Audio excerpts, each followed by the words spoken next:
All right, we're doing something a little bit different this week. Now, normally, as everyone knows, we host our lectures on Sunday afternoons at 2 o'clock. That's the usual thing we've been doing now for about 5 years. And my two friends, collaborators, Paul and Phil Collins, who have done some of the most incredible research, one of the most popular series of articles that I've ever published on the Canadian Patriot Press was produced by these two gentlemen, these brother collaborators, fantastic researchers on deception through disclosure that began like 2 years ago and is about to enter, has gone through 6 installments of this ongoing series that will soon be made into a book. Essay number 7 has been written, not published yet, but I think we might get tickled a little bit into some, or will be provided at least some of the insights that will be dropped as intellectual bombs in that 7th installment in the course of today's presentation, I'm sure. And like usual, once this is done, if we have a little bit of time, we might be able to open up for a bit of a Q&A. But I don't want to take anybody's time up. I know your time is valuable. You've done, again, guys, you blow me away. Your sense of interdisciplinary thinking, where you're not bound by any one particular myopic specialization, but you're able to take a step back, appreciate the intersection of a variety of seemingly different fields of political intelligence, science, history, philosophy, theology, has given you, I think, an edge, which is just so valuable and so lacking in today's alternative research world, or just research world in general. So I really appreciate your work. So however you want to approach today's presentation, this is the first time I've ever had both of you on at the same time. I'm honored by that as well. So I'll just throw the ball at you guys and let you just blow minds as you always do. Sure. Well, if you have no objections, I'll begin first, and then I'll turn it over to Paul once I conclude my portion of the presentation. So, like you said, we're discussing deception through disclosure. And of course, that word disclosure is quite the buzzword now because of one documentary and one subsequent feature film, which of course was Steven Spielberg's Disclosure Day. Well, Steven Spielberg's Disclosure Day, it attempts to dignify the heretical concept of an immanent parousia that assumes the form of an alien visitation. When I say immanent, I mean that's etymologically derived from the Latin words in manere, which means to remain within. So any object of immanent experience is an object that remains within the experiential limits of man. And when I say parousia, that's the word from which we get in Orthodox Christianity the word second coming, but parousia really just means presence. And that's what Spielberg tries to dignify with his film, is an immanent parousia, a presence, a divine presence within the experiential limitations of humanity in the form of alien visitors. Well, the film is awash in eschatological hope, albeit understood according to the neo-Gnostic prism of secularism. Eric Voegelin, he defined secularism as a radicalization of the earlier forms of paracletic immanentism because the experiential divinization of man is more radical in the secularist case. In other words, secularism intimates a strictly immanent divinity that is accessible through human experience. So this experience is so intense that it places man in the position of God, yet without reference to a transcendent order. Thus, secularism enthrones man as an immanent deity, an intramundane divinity. And Disclosure Day intimates such an apotheosis. The harbingers of this transfiguration are aliens who are tacitly interpreted in accordance with the neo-Gnostic hermeneutic of the Enlightenment theoretician Jacob Alevi, whom I, of course, have covered in a previous lecture. I believe it was entitled From Angels to Aliens with you. Jacob Alevi, he basically echoed the cosmological pessimism of his ancient Gnostic antecedents, and in so doing, he expressed this distinctly dysteleological contention that Earth is bereft of any purpose or design. And likewise, man's physical body constitutes a corporeal prison for apostate angels who must transcend their present purgatorial station and spiritually ascend to other planets. And of course, you see a lot of ufological belief systems that are derivative of this latter-day interplanetary Gnosticism, like Scientology, like Mormonism, even the Jim Jones, the founder of the the founder of the People's Temple. He had an exotheology that was derivative of Levy's neo-Gnostic narrative. But this Enlightenment era cameo of extraterrestrials and its corresponding theological view established the overall hermeneutic according to which the modern UFO phenomenon was understood. It is the dominant interpretive lens by which we understand the phenomenon now, at least as it's fed to us by the mass media, by entertainment. So suddenly the eschaton, the end of days, is transposed into the immanent sphere and is situated among the stars. So heaven, hell, angels, demons, God, all are suddenly redefined as the extraterrestrial occupants of the physical universe. And this neo-Gnostic portrayal of space pervades the views that typically circulate within the ufological community, which is extremely susceptible to manipulation by deep state operatives and dark elements of the intelligence community. According to researcher James Herrick, Levy was a possible, like I said, influence on the Church of Mormon and, of course, on Scientology, Joseph Smith and L. Ron Hubbard. But Levy's influence is also strongly detectable in Spielberg's work. For instance, Close Encounters of the Third Kind presented a theologized view of space with peerless cinematic finesse. Arguably, Close Encounters, viewed in tandem with Disclosure Day, constitutes an eschatologically themed duology. It's eschatologically themed because it presents an eschaton within history that asserts itself within history, precipitated by alien visitation. And through spectacular special effects and subtly composed images, Spielberg situates several eschatological hopes in space. And this transposition was intimated in the first draft of the film script of Close Encounters' first script, and given that that first script was given the conspicuously eschatological title "Kingdom Come." And this early version of Close Encounters was written by the theology-obsessed writer-director Paul Schrader. As its title suggests, the story situates Matthew chapter 6, verse 10 within a theological scaffolding closely akin to Levy's latter-day interplanetary Gnosticism. Once more, aliens are reinterpreted as angels, and their arrival is portrayed as a parousia. Frank Sinello, who has written a biography of Spielberg, synopsizes Kingdom Come script as follows. He says, quote unquote, and he's referring to Schrader, quote unquote, raised in a Protestant sect, Schrader wanted to graft the story of St. Paul onto a visitors from outer space story. In Schrader's version, his hero, Paul Van Owen, after St. Paul, is an Air Force officer assigned the task of disproving the existence of UFOs. Eventually, this doubting Thomas not only sees a UFO, but is abducted by one and whisked away from the earth. The climactic scene recreates the famous biblical passage where Paul is knocked off his horse by God and becomes a believer. In Schrader's script, God is replaced by extraterrestrials, unquote.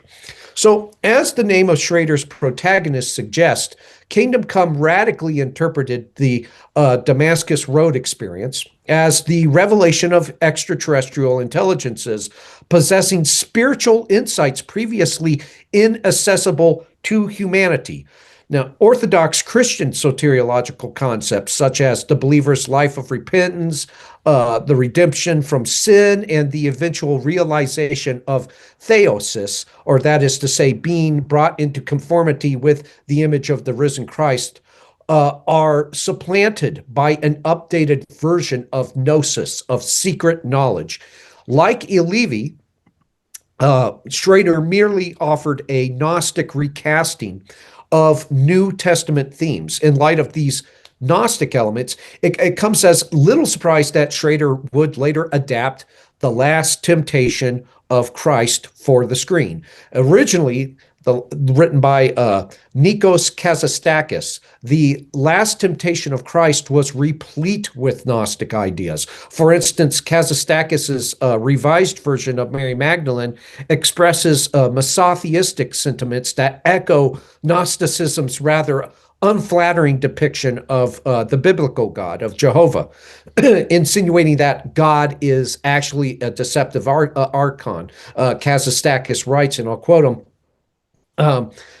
quote, Magdalene jumped and paced back and forth between the fire and the door. Her mind had grown furious. God is the great enemy, she was thinking. Yes, God, he never fails to intrude. He is evil, jealous. He won't let people be happy. She stopped behind the door and cocked her ear. The heavens were bellowing. A whirlwind had arisen, and the pomegranates in the yard knocked against one another and were ready to break. Unquote. So one of Kazantzakis' most conspicuous departures from the Gospels was his assertion that Christ survived the crucifixion. According to Peter Bien, Kazantzakis imbibed this view from certain Gnostic texts. And this is what Peter Bien writes of Kazantzakis, quote, he had also read in Gnostic literature, recording in his notebook, that this heresy claimed that Christ survived 18 months after the crucifixion, and in this time conveyed all of his major teachings to the disciples, unquote. Now, as any careful viewing of The Last Temptation of Christ will reveal, Schrader left much of Kazantzakis' Gnostic themes unrevised. Evidently, these heretical ideas were not quite so offensive to Schrader's Protestant sensibilities. Similar ideas seem to be intimated throughout Kingdom Come.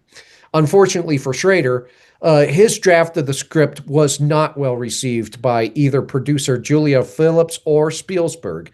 In fact, Schrader's Alien Gospel was summarily rejected and relegated to the limbo of unrealized artistic visions. Sorry, what's his name? His first name is Schrader. What? Paul Schrader. You'll probably recognize his name also in conjunction with the famous Scorsese film Taxi Driver, and of course, he was attached to The Last Temptation of Christ. But he adapted Kazantzakis' Gnostic work for The Last Temptation of Christ, yeah. And he's also the author of Kingdom Come, which was the precursor to Close Encounters. But Spielberg was particularly annoyed by the script's guilt-inducing Calvinist undertones, and these misgivings notwithstanding, Schrader still managed to leave his own indelible impression upon Close Encounters. Firstly, his prototypical St. Paul character remained a permanent fixture of Spielberg's narrative, albeit under the new name of Roy Neary, which, of course, is played by Richard Dreyfuss. And secondly, and more importantly, Schrader persuaded Spielberg to portray the alien encounters as religious experiences. Sanello, in his biography, writes, and I'll quote him verbatim, quote, the Schrader script was so off-putting. Close Encounters producer Julia Phillips wrote in her acerbic memoir that she didn't even show it to David Begelman, then head of production of Columbia. She wrote that Begelman has agreed not to read Schrader's first draft called Kingdom Come because I told him it would make him not want to make the movie. Certainly it was not a screenplay that Steven wanted to direct. And then skipping down, it basically later into the quote, he basically Spielberg received solo writing credit for the film, and his version bore no resemblance to Schrader's quote unquote theological gobbledygook. Well, while Schrader's theological gobbledygook was ostensibly absent from Spielberg's film, mystical elements become evident during several sequences. For instance, the film's finale intimates an immanentist eschatology that echoes the same sort of autotheistic aspirations that one finds with modern thinkers such as Hegel, Darwin, Marx. All of these theoreticians portrayed history as a developmental process in which eschatological hopes such as perfection and immortality, eschatological hopes that are reserved for religion, are now attained without the involvement of a supramundane personal God. Likewise, Spielberg tacitly depicts humanity as an interim species awaiting its eventual evolutionary transmogrification into minor deities. For unclear reasons, this apotheosis is precipitated by an alien parousia. Presumably, these extraterrestrial visitors are the evolutionary progeny of the same causa sui, or self-generating order, that gave rise to their human counterparts. Essentially, Spielberg presents audiences with an autotheistic reinterpretation of 1 Corinthians chapter 13, verse 12. For millions of years, humanity has viewed its ultimate destiny through, as that scripture put it, quote, a glass darkly. With the arrival of deific aliens, man finally meets his evolutionary future face to face. And examining Close Encounters' last few scenes, James Herrick writes in his book, quote, and his book is Scientific Mythologies, by the way, that's its title. He writes, quote, in the climactic scene of Spielberg's Close Encounters, alien beings emerged bathed in light from an enormous spacecraft to make contact with humans. Suggestively, these aliens look vaguely like some members of the gathered humans, waiting breathlessly for this moment of contact with a more advanced species. The camera focuses on the now familiar face of a celluloid alien, narrow chin, large eyes, high forehead, pale skin. Then the camera pans the human audience, focusing at last on a similar face, narrow chin, large eyes, high forehead, pale skin. Through the juxtaposition of cinematic images, Spielberg seems to be making a point. The aliens reflect what the human race is destined to look like somewhere in the distant evolutionary future. In addition, some of us have already taken important genetic steps in this direction, unquote. So in short, Spielberg suggests that humanity constitutes a biological appendage of a single deific race that arose through the evolutionary processes of a pantheistic universe. At this juncture in his developmental ascent, man is being biologically reabsorbed into this fully immanentized pleroma. And pleroma, of course, in Gnostic parlance, means the true divinity. That's what they believed was the pleroma was the true divinity, absolutely transmundane, divorced from creation.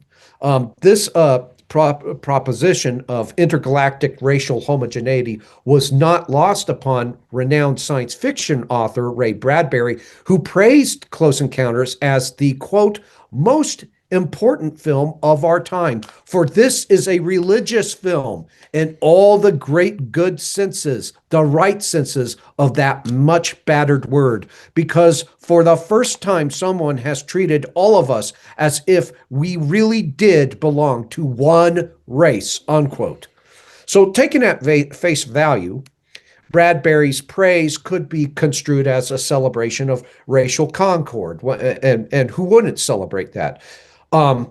But this exaltation of racial homogeneity is underpinned by some troubling propositions. Firstly, it bespeaks the Gnostic derision for the qualitative distinctions intrinsic to the material order. From the Gnostic vantage point, the world of differentiated beings, a world of heterogeneity, is the result of a cosmological corruption.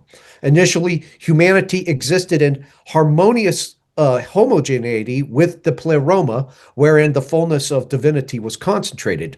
Only the pneumatikoi, or the truly spiritual man, the truly enlightened man, had any hope of being reabsorbed into the homogeneity of the pleroma. The political doctrine that's implied by this sort of soteriology is, of course, collectivism.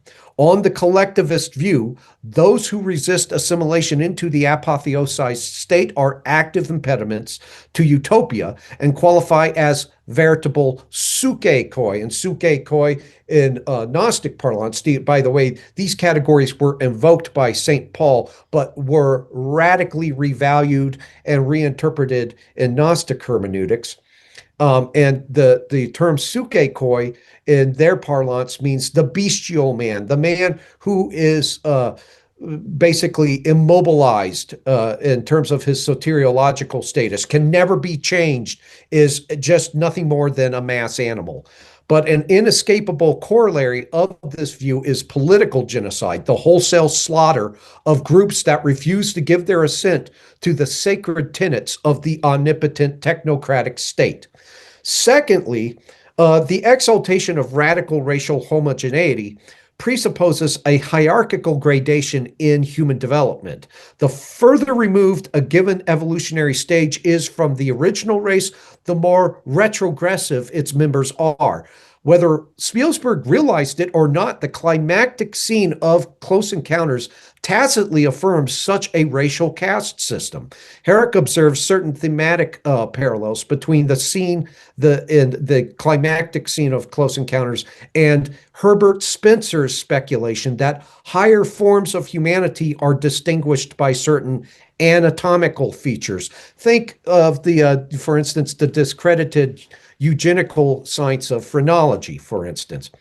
Of course, Spencer concluded that the Europeans possessed all the traits that would qualify a race for evolutionary superiority. Spielberg's alien parousia reveals to humanity a being that is even higher than the lovely European. Commenting on the parallels between Close Encounters and Spencerism, that is, the ideas of Herbert Spencer, Herrick writes, and I quote, Spielberg and Spencer seem to be reading the same script, unquote. In turn, that script seems to define a recurrent anthropological assumption that weaves its way through the narratives of most science fiction. Now deceased Orthodox Bishop Seraphim Rose summarizes this anthropological assumption as follows, quote, the center of the science fiction universe in place of the absent God is man, not usually man as he is now, but man as he will become in the future in accordance with the modern mythology of evolution, unquote. So a distinctly Nietzschean anthropology weaves its way through most sci-fi parables. Invariably, evolutionarily superior beings appear in science fiction stories, intimating a genetic hierarchy intrinsic to the cosmic order. From the developmentally gifted humans to technologically advanced aliens, science fiction has consistently presented audiences with a pantheon of absolutely immanent deities, of intramundane divinities. But during the final scenes of Close Encounters, a minister reads Psalm chapter 91, verse 11, as Roy Norrie is granted the unique honor of being taken by the visiting aliens. Of course, this familiar passage declares, quote, for he shall give his angels charge over thee, to keep thee in all thy ways, unquote. It is no coincidence that this particular passage is recited just before Spielberg's protagonist ascends in what essentially amounts to an alien rapture. Few scenes could more succinctly encapsulate Elevi's Gnostic angelology, the interplanetary latter-day interplanetary Gnosticism of Jacob Elevi, reiterated on celluloid.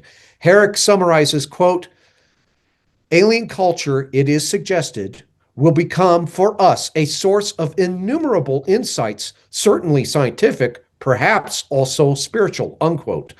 Now, this association of spiritual enlightenment with alien beings has become commonplace in contemporary pop culture. For unspecified reasons, extraterrestrials or evolutionary overmen have been designated the keepers of gnosis, of secret knowledge. Presumably, the successful delivery of this gnosis to a terrestrial vanguard of pneumatikoi will facilitate humanity's transfiguration into superhumanity. And Herrick explains, quote, in Gnostic systems, to know and embrace gnosis is to find salvation. Increasingly, in the artifacts of our pop culture, gnosis has come to be associated with extraterrestrials or other non-human entities. Gnosis has proved to be a particularly popular motif in science fiction novels and movies where alien beings or highly evolved humans are the guardians of gnosis, unquote. So presumably, humans are akin to Spielberg's extraterrestrials and as such qualify as angels that are currently fettered to their lower evolutionary forms. Man's evolutionary ascent as an apostate angel is also intimated in Close Encounters.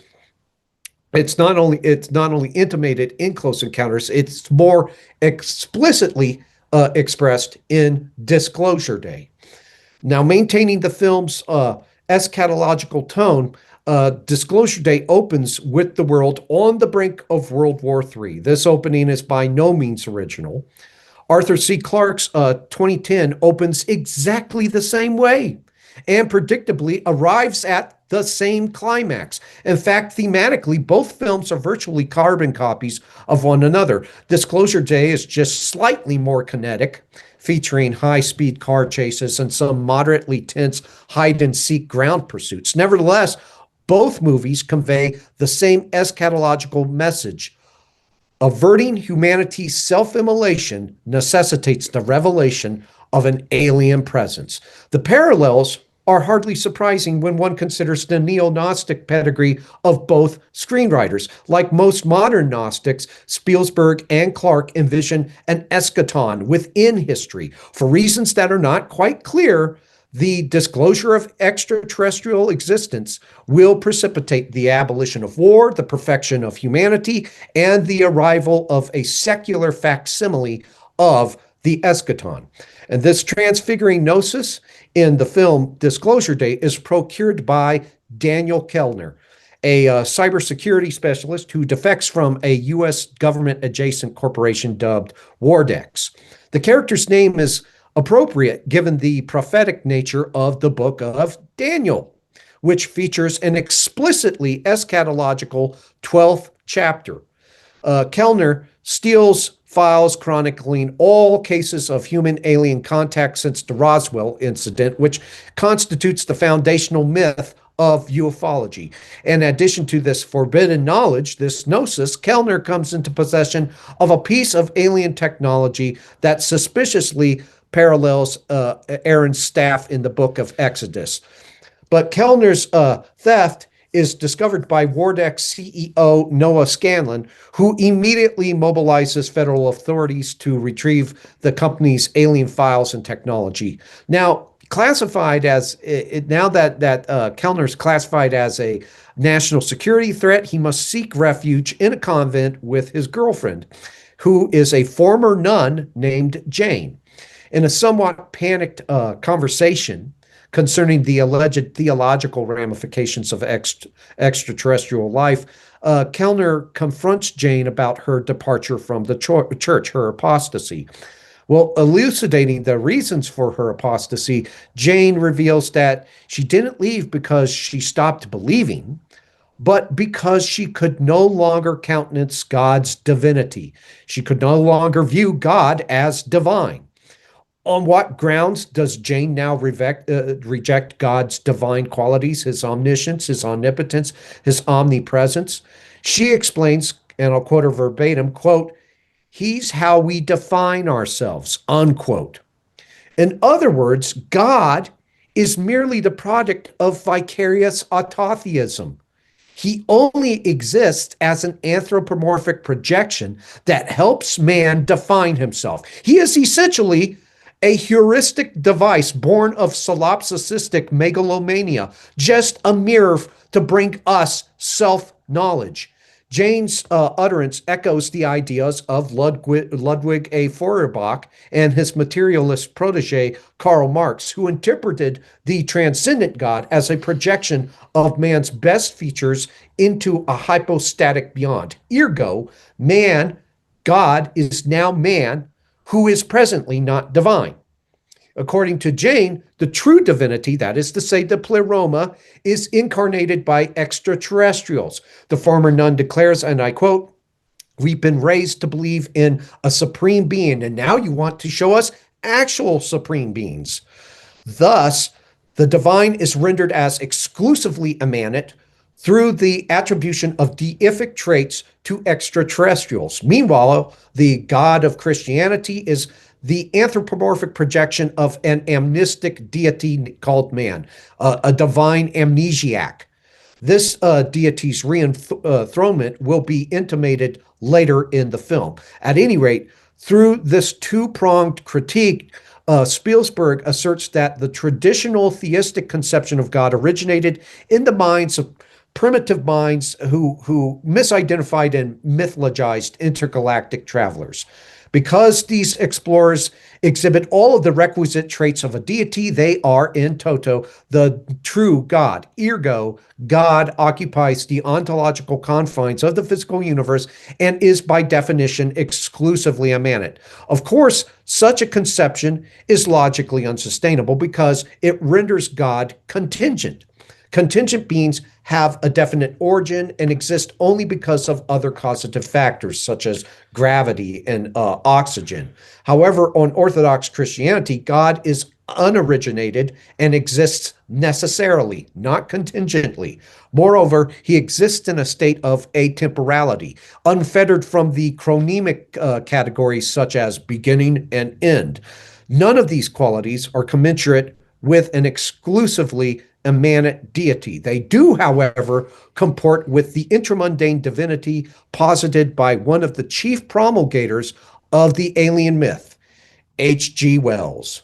In his theological tract entitled God the Invisible King, Wells proposes the existence of a finite God experienced in the human heart.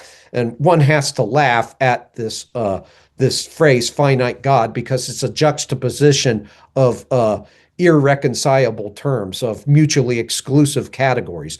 But Wells's finite God seeks to abolish death, much in the same way that transhumanists do. And that's a conquest, according to Orthodox Christianity, that was already secured by Christ, but not for Wells. Of course, Wells's God will not accomplish this conquest through miracles such as the incarnation or the resurrection. Instead, he will construct a global theocracy wherein so-called over-individuation will be defeated and perpetually advancing human knowledge will act as a weapon against death. Now, ideologized, this theology is expressed as the political doctrines of collectivism and globalism. God becomes the apotheosized state, reabsorbing citizens into its divine corpus. Globalism merely expands this process of radical homogenization beyond the confines of any given locality. Now, Wells's oligarchical pedigree can be established with great ease. During 1884 and 1885, the budding scribe of scientific romances studied at the Normal School of Science in South Kensington under Darwin's chief apologist, Thomas Henry Huxley, T.H. Huxley. Huxley was a founder of the Rhodes Roundtable Group and a lifelong collaborator of Arnold Toynbee. And Toynbee advanced this thesis concerning the perpetuation of global oligarchy. What were the necessary prerequisites for the perpetuation of global oligarchy? And noticing the inexorable decline of past empires like the Roman Empire, the Egyptian pharaohs, etc., Toynbee argued that imperial regimes could be sustained by the initiation and tutelage of a priesthood committed to the precepts of oligarchy. The British Roundtable groups represented a tangible enactment of that prescriptive thesis. The roundtable groups would form the Royal Institute for International Affairs, or the RIIA, which would establish a stateside branch known as the Council on Foreign Relations in the United States, and the CFR that would come to wield a considerable amount of influence over U.S. foreign policy, and several of its members are dedicated to expediting America's assimilation into a one world totalitarian government, into a technocratic world state. Wells' work, both fictional and non-fictional, teams with references to and tacit promotions of world order. The Wellesian variant of the globalist dream envisioned a unilaterally initiated form of global government dominated by Britain, or that is to say, a Pax Britannia. But a multilateral variant of such a world order is implied at the conclusion of Disclosure Day. Kellner comprises one half of the duo heralding this eschatology.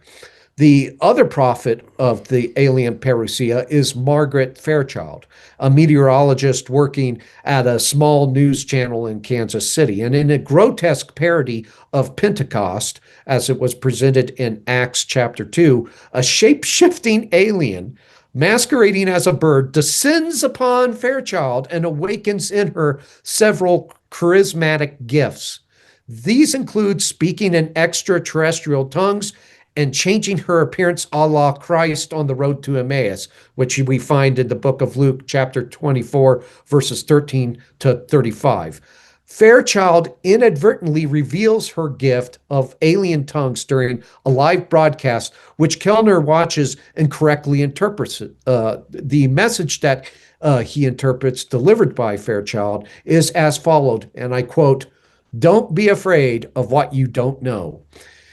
Unquote. So with this utterance, Spielberg advances a normative epistemic position of indiscriminate credulity. Gone is the biblical exhortation to, quote unquote, test the spirits that we find in 1 John chapter 4, verse 1. Instead, humanity is encouraged to simply accept the new alien evangel at face value. Now, together, Kellner and Fairchild, they constitute this transvalued version of the two witnesses in Revelation chapter 11, testifying to the alien's soteriological mission.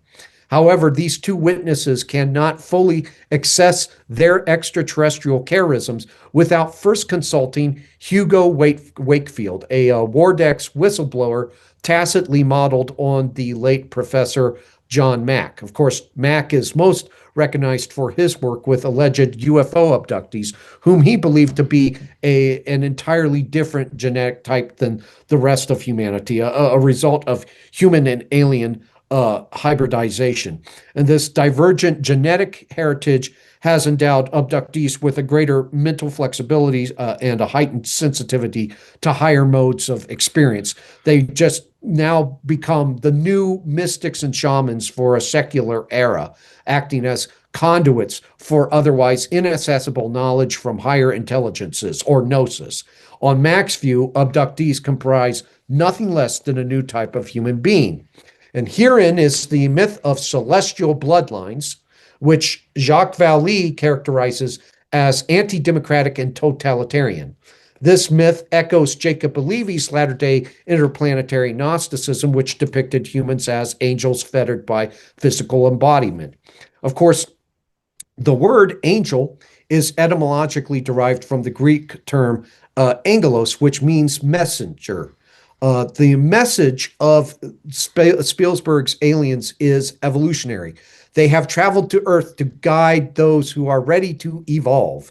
And according to Wakefield, the evolutionary advantage that humanity lacks is empathy, the ability to emotionally resonate with others. The aliens allegedly possess this trait and have chosen Fairchild and Kellner to cultivate it within the human herd. And again, we see Spielberg tacitly promoting a normative epistemic posture of indiscriminate credulity. After all, emotions can be potentially misleading and should only inform one's decision-making to a very limited extent.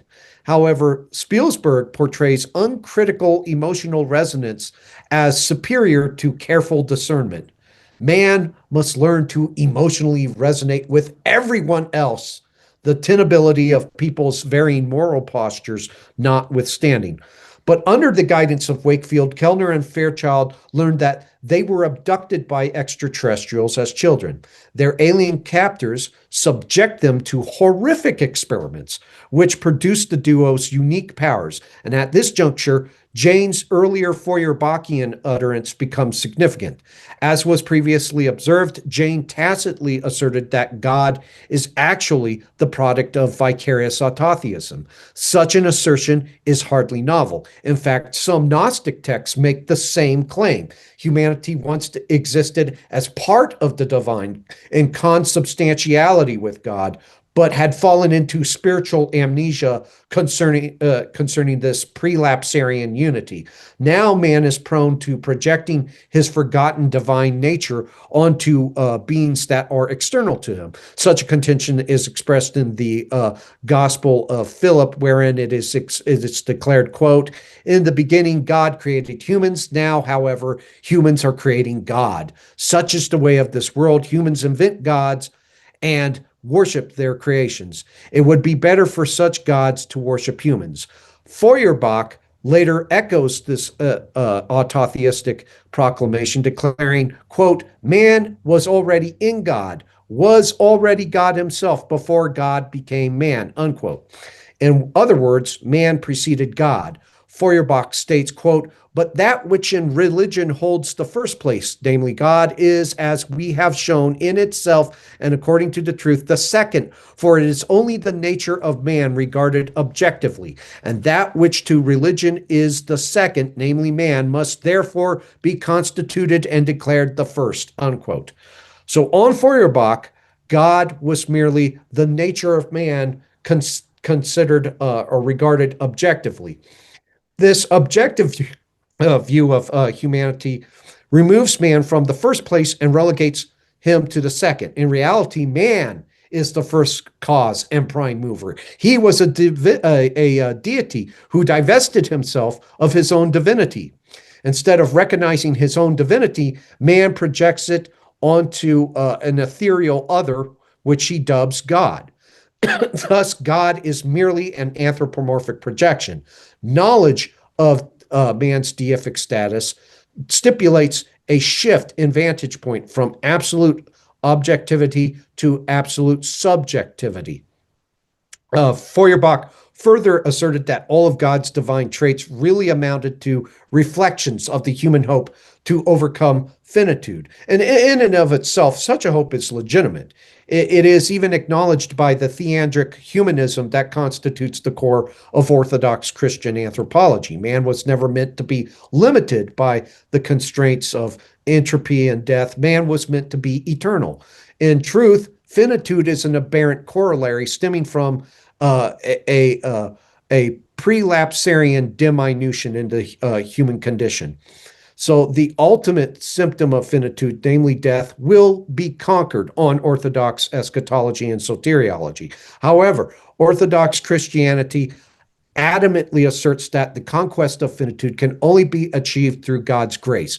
In contradistinction, Feuerbach rendered a similar eschatological hope attainable through the reclamation of man's deific projection. Marx, who was strongly influenced by Feuerbach, envisioned the same eschaton as a consequence of historical determinism. Looming on the horizon for both theoreticians was the retrieval of man's deific projection and his glorious transfiguration. So, this transfiguration, the only way that man arrives at it is it's through the attainment of self-knowledge. That is the new gnosis, the revelation to man of himself. And Kellner and Fairchild arrive at self-knowledge by revisiting their experiences of alien abduction. In so doing, they draw their deific projections back into themselves and are apotheosized. Initiating this transfiguration, Hugo tells Margaret, quote, "You'll know everything, more than what was ever humanly possible," unquote. So essentially, Hugo is alluding to the deific trait of omniscience, which sits dormant within Kellner and Wakefield. Hugo also urges Wakefield to give herself over completely to the alien artifact, which will become an instrument of her will. Herein is the Nietzschean concept of the man-god, humanity transfigured into superhumanity subsequent to the theothanatological pronouncement, God is dead. Man now acts according to the will to power. Of course, this utterance originated with Nietzsche in the 19th century. However, the mass espousal of its autotheistic entailments was first witnessed with terrible vividness during World War II. While there is considerable controversy regarding Nietzsche's influence on Hitler, the future Nazi leader would make frequent trips to the Nietzsche Museum in Weimar. And in 1938, Hitler bequeathed a copy of Nietzsche's collected works to Mussolini on the Brenner Pass. Of course, commenting on Hitler's admiration of Nietzsche, William Shire writes, quote, "There was some ground for this appropriation of Nietzsche as one of the originators of the Nazi Weltanschauung. Had not the philosopher thundered against democracy and parliaments, preached the will to power, and praised war, and proclaimed the coming of the master race and the Superman, and in the most telling aphorisms," unquote. Of course, Nietzsche's prophecy concerning the coming of the master race and the Superman was especially important to Hitler. It was the message that Nietzsche had delivered on multiple occasions. This vision informed Hitler's personal quest to establish a kingdom ruled by Germanic lords of the earth.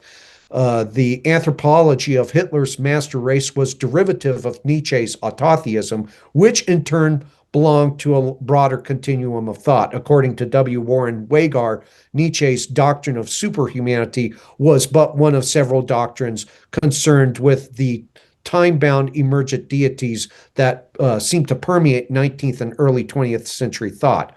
But this autotheism seems to have found new life in the mind of Hitler, who allegedly declared, quote, "Man is becoming God. That is the simple fact. Man is God in the making," unquote.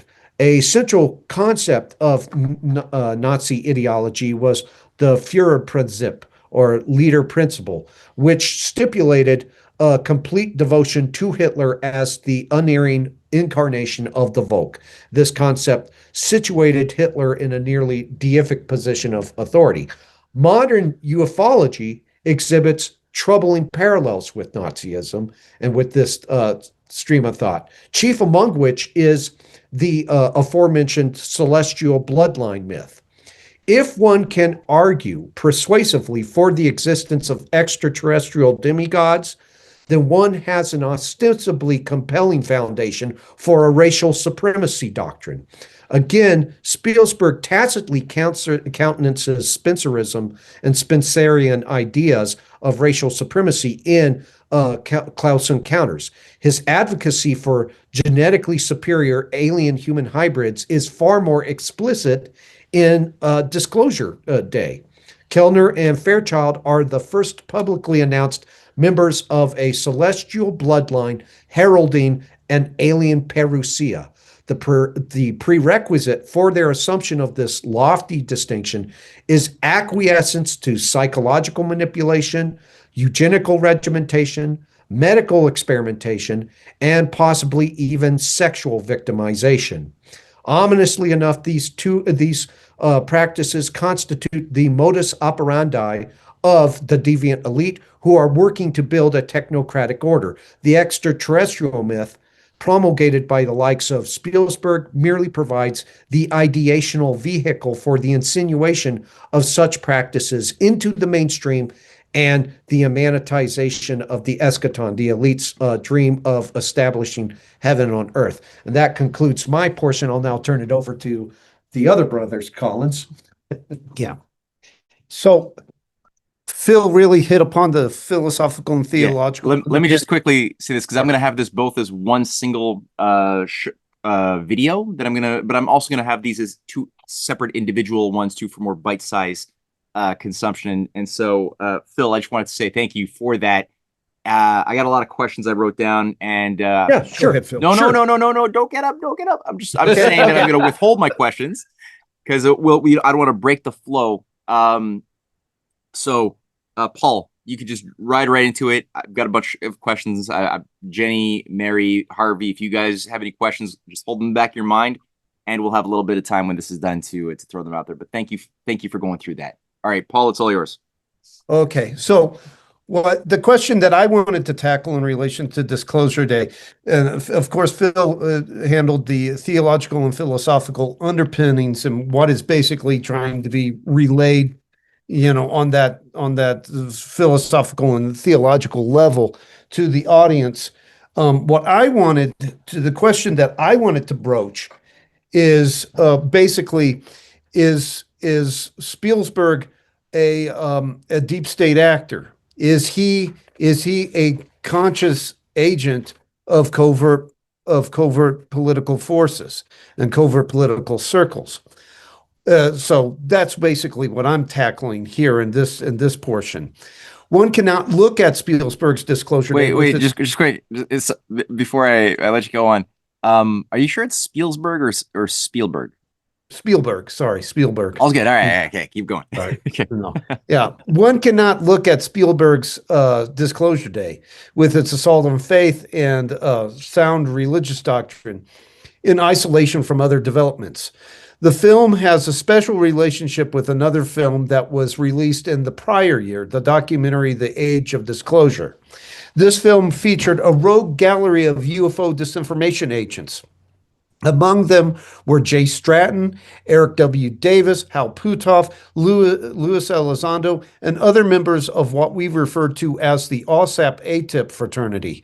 This group operated officially as the Advanced Aerospace Weapons Systems Applications Program, OSAP, and then unofficially as the Advanced Aerospace Threat Identification Program, ATIP. This OSAP ATIP fraternity was identified by a February 2024 report released by the Department of Defense's All-Domain Anomaly Resolution Office, or AARO, as the party, and they were identified by AARO as the party responsible for disseminating wild, unsubstantiated tales of extraterrestrial, unidentified aerial phenomena, UAP, and secret programs involved in reverse engineering of alien technologies. In a section of that report entitled Accounts of USG, which stands for U.S. government, United States government, investigatory programs since 1945, the AARO report provides background on the Advanced Aerospace Weapons Systems Application Program, OSAP, and that particular incarnation of the fraternity, and then moves on to a description provides some background on the ATIP incarnation. The report provides OSAP's standard history, pointing out that the program was established in 2009 by the Defense Intelligence Agency, DIA, in coordination with the Office of the Undersecretary of Defense for Intelligence, quote, to assess long-term and over-the-horizon foreign advanced aerospace threats to the United States, unquote. The report also points out that the program was managed by the DIA and involved in a private sector organization that was contracted by the government. That would be Bigelow's group, which I'll be going into Robert Bigelow a little bit later. The report shares a very interesting fact. The ATIP incarnation of the program, quote, was never an official DoD program, unquote. According to the AARO report, quote, after OSAP was canceled, the ATIP moniker was used by some individuals associated with an informal, unofficial UAP community of interest within DoD that researched UAP sightings from military observers as part of their ancillary job duties, unquote. A group of individuals within the DoD who blur the lines between public and private interest is, needless to say, highly problematic. Who did the members of this unofficial UAP community of interest within the DoD work for? Who exactly did they represent? A little digging reveals many of the deep state actors this audience would be well acquainted with when trying to answer those questions. When Lund looks at the OSAP incarnation of the fraternity, for instance, one finds that the only prime contractor signed to the program was aerospace entrepreneur and real estate mogul Robert Bigelow. From 1995 to 2004, Bigelow operated the National Institute for Discovery Science, NIDS, or a Los Angeles-based research organization that alleged to have investigated all manner of strange phenomenon, including UFOs, cattle mutilations, ghosts, life after death, and other manifestations of high strangeness. Several NIDS members were either identified as or suspected of being members of what was called the Aviary, a notorious UFO disinformation outfit that masqueraded as whistleblowers who were trying to get the truth out about UFOs to the public. Some of the NIDS members who were suspected or identified as Aviary participants included Hal Puthoff, Colonel John B. Alexander, Dr. Eric W. Davis, Dr. Jacques Vallée, and even Bigelow himself. The Aviary was responsible for the majority of the UFO lore that has dominated the UFO community since the 80s and 90s, from underground alien bases at Dulce, New Mexico, and other locations to armed combat between Delta Force and the alien combatants at the Arcaluga Mesa. This wild and paranoid disinformation claimed Paul Benowitz, a brilliant but eccentric electronic engineer and New Mexico-based businessman, as its victim.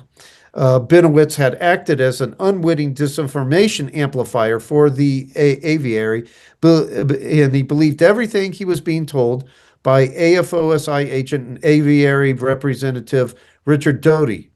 And as a result, he had to be placed in a psychiatric facility for a time with extreme nervous exhaustion. Basically, he had a nervous breakdown. Benowitz passed away.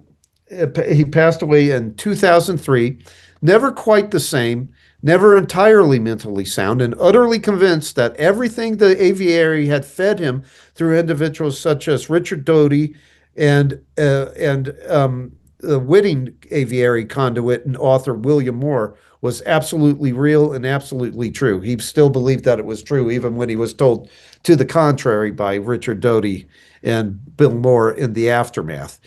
In addition to all this, Bigelow's NIDS group seems to have acted as a midwife for OSAP. Bigelow used NIDS research findings to convince Senator Harry Reid from Nevada to help him get a research program established in the heart of the Pentagon. NIDS presentations and discussions mesmerized Reid. Reid became a stalwart supporter and was one of 3 legislators who lobbied the Senate Appropriations Defense Subcommittee for the money that OSAP needed to operate. One collection of deep state actors produced a new generation of covert political operators. The OSAP ATIP fraternity was born. The OSAP ATIP cabal started feeding the public a steady stream of baseless UAP/UFO stories around 2017, when many establishment media organs, the New York Times, chief among them, got in on the action with articles that portrayed OSAP ATIP participants as courageous whistleblowers. After 8 years of relentlessly misleading the public, the OSAP ATIP fraternity found its way onto the silver screen with the Age of Disclosure. Like Disclosure Day, the Age of Disclosure seeks to convince people that aliens are real and their existence somehow undermines the Western religious tradition, Christianity in particular. The Age of Disclosure was directed and produced by Dan Farah. Spielberg collaborated with Farah on the 2018 sci-fi adventure movie Ready Player One. According to a June 5th, 2026 Entertainment Weekly article, Spielberg, quote, has seen and enjoyed Farah's age of disclosure, quote, which he credits with sparking broader public interest in disclosure, unquote. The Entertainment Weekly article also reported that Spielberg believes that the age of disclosure paved the way for Disclosure Day by quote, raising awareness, unquote, about the UFO UAP topic. Farah also had praise for Spielberg, stating that the acclaimed director's films sparked his intense interest in UFOs and extraterrestrial life. In an interview with Entertainment Weekly, Farah said, quote, Steven Spielberg is the greatest filmmaker of all time. I never would have made The Age of Disclosure if not for the impact of his work has had on me. Close Encounters of the Third Kind and E.T. are my two favorite movies, and they influenced and inspired my lifelong interest in this topic at a very young age.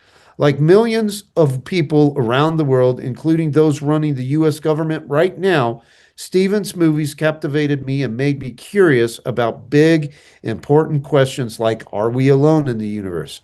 And has the government kept the truth from the public? Unquote. UFOs seem to be the tie that binds Spielberg and Farah, and now the two are lending their talents to the effort to convince the public that strange objects occasionally seen in the heavens are occupied by creatures from another world. Farah injects the zeitgeist with his he infects the zeitgeist with his documentary work, while Spielberg uses his big budget fiction to achieve the same effect. Disclosure Day's release is also highly suspicious. On June 9th, just 3 days prior to the film's debut, former Air Force intelligence officer David Grush spoke at a press conference held outside the U.S. Capitol building in Washington, D.C., and according to Fox News, quote, accused intelligence agencies of hiding billions of dollars in secret government spending from Congress to conceal their knowledge of UAPs and diverse alien species, unquote. Grush's dubious ties and background were examined in the very first installment of our series, which you can read at the Canadian Patriot Review. When Grush first came forward with his claims and his quote-unquote revelations, his legal representation was provided by Compass Rose Legal Group, a national security law firm founded by former CIA intelligence officer Andrew Bakaj. This firm, which we looked at in some depth in the series, is a repository for spooks. The lawyer provided for Grush by Compass Rose was I. Charles McAuliffe III, a former Inspector General of the intelligence community. While serving as the Inspector General to the intelligence community, McAuliffe reported directly to then Director of National Intelligence James Clapper. In addition to playing a central role in the 2013 NSA scandal, Clapper was boss to OSAP ATIP fraternity member Luis Elizondo. Clapper also appeared in The Age of Disclosure, making very wild claims regarding UFOs in Area 51. In spite of all of this, Grush would have us believe that he is a whistleblower that has somehow gone off the reservation. When the facts are reviewed, that claim proves to be a very bad joke. So Spielberg appears to be a participant in an operation, but is he a witting agent? Can Spielberg be regarded as a deep state actor who uses his art to advance covert political agendas? Metaphysician and traditionalist philosopher Charles Upton briefly entertained the possibility in his 2001 book, The System of Antichrist, Truth and Falsehood in Postmodernism and the New Age. He raises the suspicion, but quickly withdraws by saying, quote, no one, of course, should draw any hard conclusions from this. It may be that Mr. Spielberg simply has a mind control-like style of motion picture production, unquote. While it is true that a hard conclusion has yet to be established, there is a compelling body of evidence that might cause muckrakers and investigators to move in that direction. In 1998, the Wall Street Journal revealed that Steven Spielberg belonged to, quote, a loosely organized club of 20 of the nation's wealthiest and most influential Jewish businessmen, unquote. According to the Wall Street Journal, the group was known formally as the Study Group and informally as the Mega Group. This group was formed in 1991 by Seagram co-chairman Charles Bronfman and Limited Incorporated chairman Leslie Wexner. The two billionaires founded the Mega Group to discuss philanthropy and Jewish issues, but also to participate in the Israel Lobby, a constellation of companies, individuals, and institutions who endeavored to get the United States government to adopt pro-Israel positions and policies. According to a June 8, 2021 Vanity Fair article, the group, quote, uses some of its vast resources to shape Middle East policy, unquote. The article also pointed out that the Mega Group hired Frank Lutz, a Republican political consultant, quote, to advise American Jewish leaders on how to rally support for Israel, unquote. The Mega Group may also periodically dip its toes in the waters of spycraft and political intrigue. A year before the Wall Street Journal article, the New York Times reporters Nora Balstani and Brian Duffy revealed that the Federal Bureau of Investigation, FBI, had launched an investigation, quote, to determine whether a senior U.S. government official has been passing highly sensitive information to the Israeli government, unquote. The FBI started the investigation in January of 1997, quote, after the National Security Agency intercepted a secure communication between a senior Israeli intelligence officer in Washington and a superior in Tel Aviv that referred to someone codenamed Mega, unquote. And they attempted to obtain a sensitive American document. Anonymous government sources told the New York Times, quote, that the context of the conversation led them to believe that Mega may be someone in the U.S. government who has provided information to the Israelis in the past, unquote. The conversation intercepted by the NSA pertained to a, quote, secret letter of assurances then Secretary of State Warren Christopher had given to Palestinian leader Yasser Arafat after successful negotiations to withdraw Israeli troops from most of the West Bank city of Hebron, unquote. Bustani and Duffy provide details concerning the intercepted conversation. And here's an extended quote from their article. Quote, in the intercepted conversation, according to two U.S. officials, the Israeli intelligence officer informed his superior in Tel Aviv that Israeli ambassador Eliyahu Ben Elazar had asked him whether he could obtain a copy of the letter given to Arafat by Christopher on January 16th, the day after the Hebron Accord was signed by Arafat and Israeli Prime Minister Benjamin Netanyahu. According to a source who viewed a copy of the NSA transcript of the conversation, the intelligence officer speaking in Hebrew said, quote, the ambassador wants me to go to Mega to get a copy of this letter. The source said the supervisor in Tel Aviv rejected the request, saying, this is not something we use Mega for, unquote. The intercepted communication between the Israeli intelligence officials described by the New York Times as quote, two officers of Mossad was sensitive enough to be recalled by the NSA 12 hours after its distribution. One U.S. official told the New York Times that the communication, quote, was taken off the street, unquote. The withdrawal may have been done to prevent an erosion of American-Israeli relations, but it may have also been meant to keep Mega's real identity concealed. So who was Mega? Was it a single official in the government? Was it several people? There is a possibility that the Mega referred to in the intercepted conversation was the group that was founded by Bronfman and Wexner. Spielberg's association with the mega group provides him with a portal into the world of covert politics. Forces from that world may periodically call upon Spielberg to use his art in a way that is advantageous to elite deviants and covert political circles. In the case of Disclosure Day, Spielberg appears to be participating in an operation that seeks to bring on a period of false disclosure. During this false disclosure period, portions of the government claim to capitulate to pressure to end the concealment of UFO information, and a steady stream of disinformation pours out, reshaping the zeitgeist.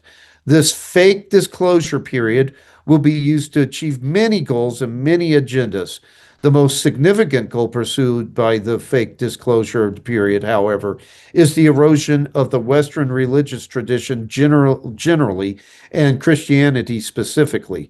The Abrahamic faiths, apostolically based Christianity in particular, are regarded to be nothing but an obstacle to the goals of the oligarchs. What many people don't seem to realize is that we have been here before. As Phil and I watched the events of the last few years unfold, we have found ourselves repeatedly saying it's starting to look a lot like 1974 all over again. We say that because there was a fake disclosure operation in 1974 that does not look that all too different from the one that is transpiring now. The centerpiece of that 1974 fake disclosure was a documentary entitled UFOs Past, Present, and Future, and it's also known under the much more dramatic title, UFOs, It Has Begun. This now infamous film, according to a November 13th, 1974 Observer Reporter article, was, quote, completed with the help of the Department of Defense and NASA, unquote. The release of the film was preceded by some fanfare with at least one organization, the Westmoreland County UFO Study Group, boldly declaring, quote, with some measure of smugness recently that the U.S. government and the scientific community is finally admitting UFOs exist, unquote. The documentary was hyped as being part of, quote, a carefully planned program extending over a period of years that would include, quote, the release of government material. That release of government material was supposed to take place through several different mediums, including, quote, printed material, as well as national television specials and motion pictures, unquote. Big promises were made, so were those 1974 promises kept? If they had been kept, the world today, in all likelihood, would have been a much different place. The great disappointment that would become UFOs past, present, and future found its beginnings in 1974, 2 years prior to the documentary's embarrassing release.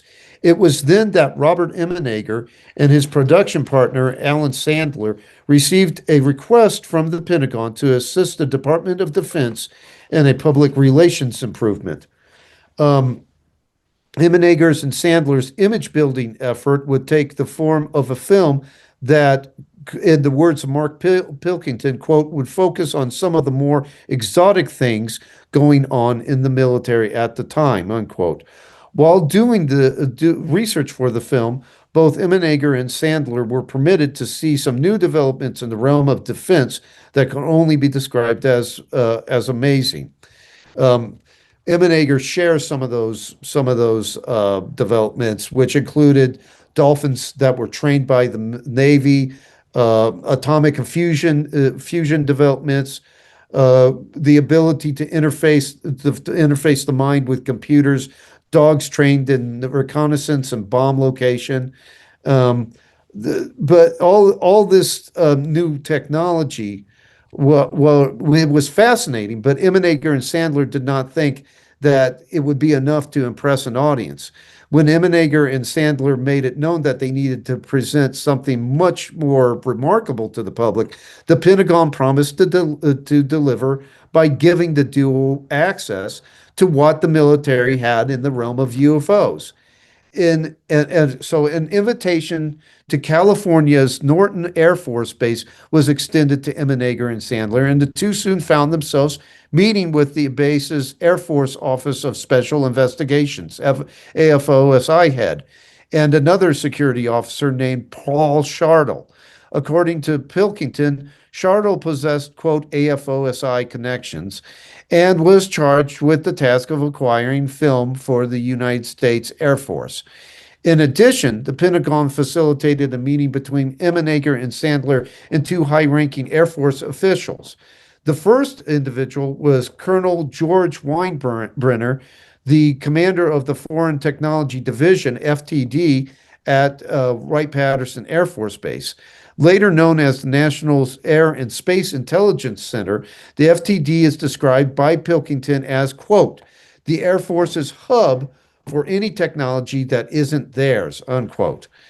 The second individual was Colonel William Coleman, the Air Force's chief information and officer and former liaison officer to Project Blue Book, a famous U.S. Air Force study of UFOs that began in 1952 and ended in 1970. The meeting between U.S. Air Force representatives and the filmmaking duo seemed to suggest that the military was very serious about UFO disclosure. Initially, a spirit of cooperation and openness seemed to shine through on the military's end of the collaborative effort. Coleman and Weinbrenner appeared to be very forthcoming with assistance, promising Immenegger and Sandler reams of data, promising them photographs, footage of UFOs, both in space, in the skies skies and in outer space. The carrot on the stick offered by the two Air Force colonels also included evidence of a close-up UFO sighting involving high-ranking CIA officials, and most dramatically of all, footage of an actual spacecraft landing at Holloman Air Force Base, which was supposedly took place in 1971. Today, many of the claims offered up by Coleman and Weinbrenner have been repeatedly dissected by the eyes of scrutiny and invite mostly justified incredulity and scorn. In the 70s, however, all these revelations must have seemed like the Holy Grail to Immenegger and Sandler. The Air Force proved to be very helpful in the quest to procure materials for the planned documentary. In retrospect, the Air Force was really too helpful. It had pulled out all the stops to make sure Immenegger and Sandler received certain UFO-related materials. Why was the Air Force so eager to assist the filmmakers in their acquisition of evidence? Looking back, it is now understood that the evidence was designed to deceive. None of it could be adequately vetted or substantiated. Attempts at substantiation resulted in runarounds and evidentiary cul-de-sacs that would leave the most tenacious investigator on the verge of sanity-saving capitulation. Sandler's attempts to acquire NASA footage of UFOs in space illustrates this point. When Sandler requested the footage from the space agency, he received what Pilkington refers to as the standard rebuff. NASA claimed it had no such material in its possession. Sandler refused to accept the space agency's denials and turned to the Air Force for assistance in his search. His U.S. Air Force contacts, quote, gave him a detailed breakdown of NASA flights on which UFOs had been spotted, the names of astronauts involved, and even the frame numbers of the relevant pieces of footage, unquote. Armed with this arsenal, Sandler returned to NASA and received the materials he had been seeking. The images, however, could not be described as smoking guns. The photographs and film received, quote, contained nothing more dramatic than indistinct blobs and blurs, unquote. For researcher Mark Pilkington, the dubious nature of the materials raised suspicion. He writes, quote, why the Air Force went to such great lengths to provide the filmmakers with such ambiguous material is just one of the many questions surrounding the affair. unquote. Perhaps the dissemination of such unconvincing disinformation betrays the low opinion that those behind the UFO deception have for their targets. The disinformation agents may feel no need to manufacture elaborate or airtight lies because they consider UFO believers to be an extremely gullible lot. Unfortunately, there are solid grounds for holding such an opinion. We have the exact same thing going on right now where inconclusive films, highly pixelated films, blurry films are being released, and the UFO community they're just eating it up. The lies, deception, and disinformation surrounding Emenegger and Sandler's film project reached its culmination with the U.S. Air Force's failure to deliver footage of the alleged Holloman UFO landing. Air Force archivist Paul Shartle had described the footage to Emenegger, which sounded like something straight out of an early science fiction movie. According to Shartle, the film showed an Air Force commander, two officers, and two Air Force scientists meeting with extraterrestrials as they emerged from their craft. The aliens, said Shartle, wore jumpsuits and headpieces that resembled rows of rope-like design. The extraterrestrials also possessed an odd blue-gray complexion, eyes set far apart, and large, pronounced noses. After the encounter at the landing site, the U.S. Air Force representatives and the alien emissaries supposedly retreated to an office at Holloman's King 1 area. If the U.S. Air Force had made good on their promises to release the footage of that footage to Emenegger and Sandler's, to release that footage, it would have transformed the UFO. It would have transformed the UFO documentary that they were making into a historical event. UFOs, past, present, and future, would have become a historical landmark documentary. This, however, was never to be. The promise of disclosure was extended and then abruptly retracted. Pilkington writes, quote, "The film never materialized," unquote. Seeking answers, Emenegger turned to Colonel Coleman and Colonel Weinbrenner. The two Air Force officials attributed the abortive delivery to the political climate at the time, citing everything from Watergate to the introduction of the Soviet MiG-25. Empty-handed and extremely disillusioned, Emenegger and Sandler sought some kind of viable alternative to the original production plan, but the only suggestion offered up by the military was to quote, present the incident as something that might happen in the future, unquote. The filmmaker's final product included some footage showing showing what Pilkington describes as an indistinct object descending onto what may or may not be a runway at Holloman. According to Pilkington, this strange footage was placed in the documentary as consolation. And you can go and watch that footage on YouTube. There are, you just type in the Holloman UFO landing, and you can actually go and watch the footage that they had, and it really is unimpressive, to say the very least. Emenegger asserted that the footage was merely an experimental craft that his cameraman had the opportunity to film as it landed at Holloman. Sandler and Emenegger also compensated for the lack of genuine landing footage with an artistic depiction of Shartle's Holloman account. For some in the UFO community, the Holloman landing case is interpreted as a failed attempt at disclosure. In other words, genuine UFO revelations were going to be released, and then some element of the government dedicated to secrecy and concealment seized control of the situation and pulled back the hand that feeds. Pilkington, however, suggests a different motive behind the failed delivery of the Holloman film. He writes in Mirageman, quote, "So, did the footage ever exist, or was it only only ever a dangle, a lure to convince the filmmakers that their documentary was going to be something more than just a false advertisement for UFO reality, unquote. Everything about the Holloman landing story seems to suggest that it is the figurative worm on the fishing hook that catches gullible nectonic life forms. No one likes to be told that they are comparable to a fish biting at bait.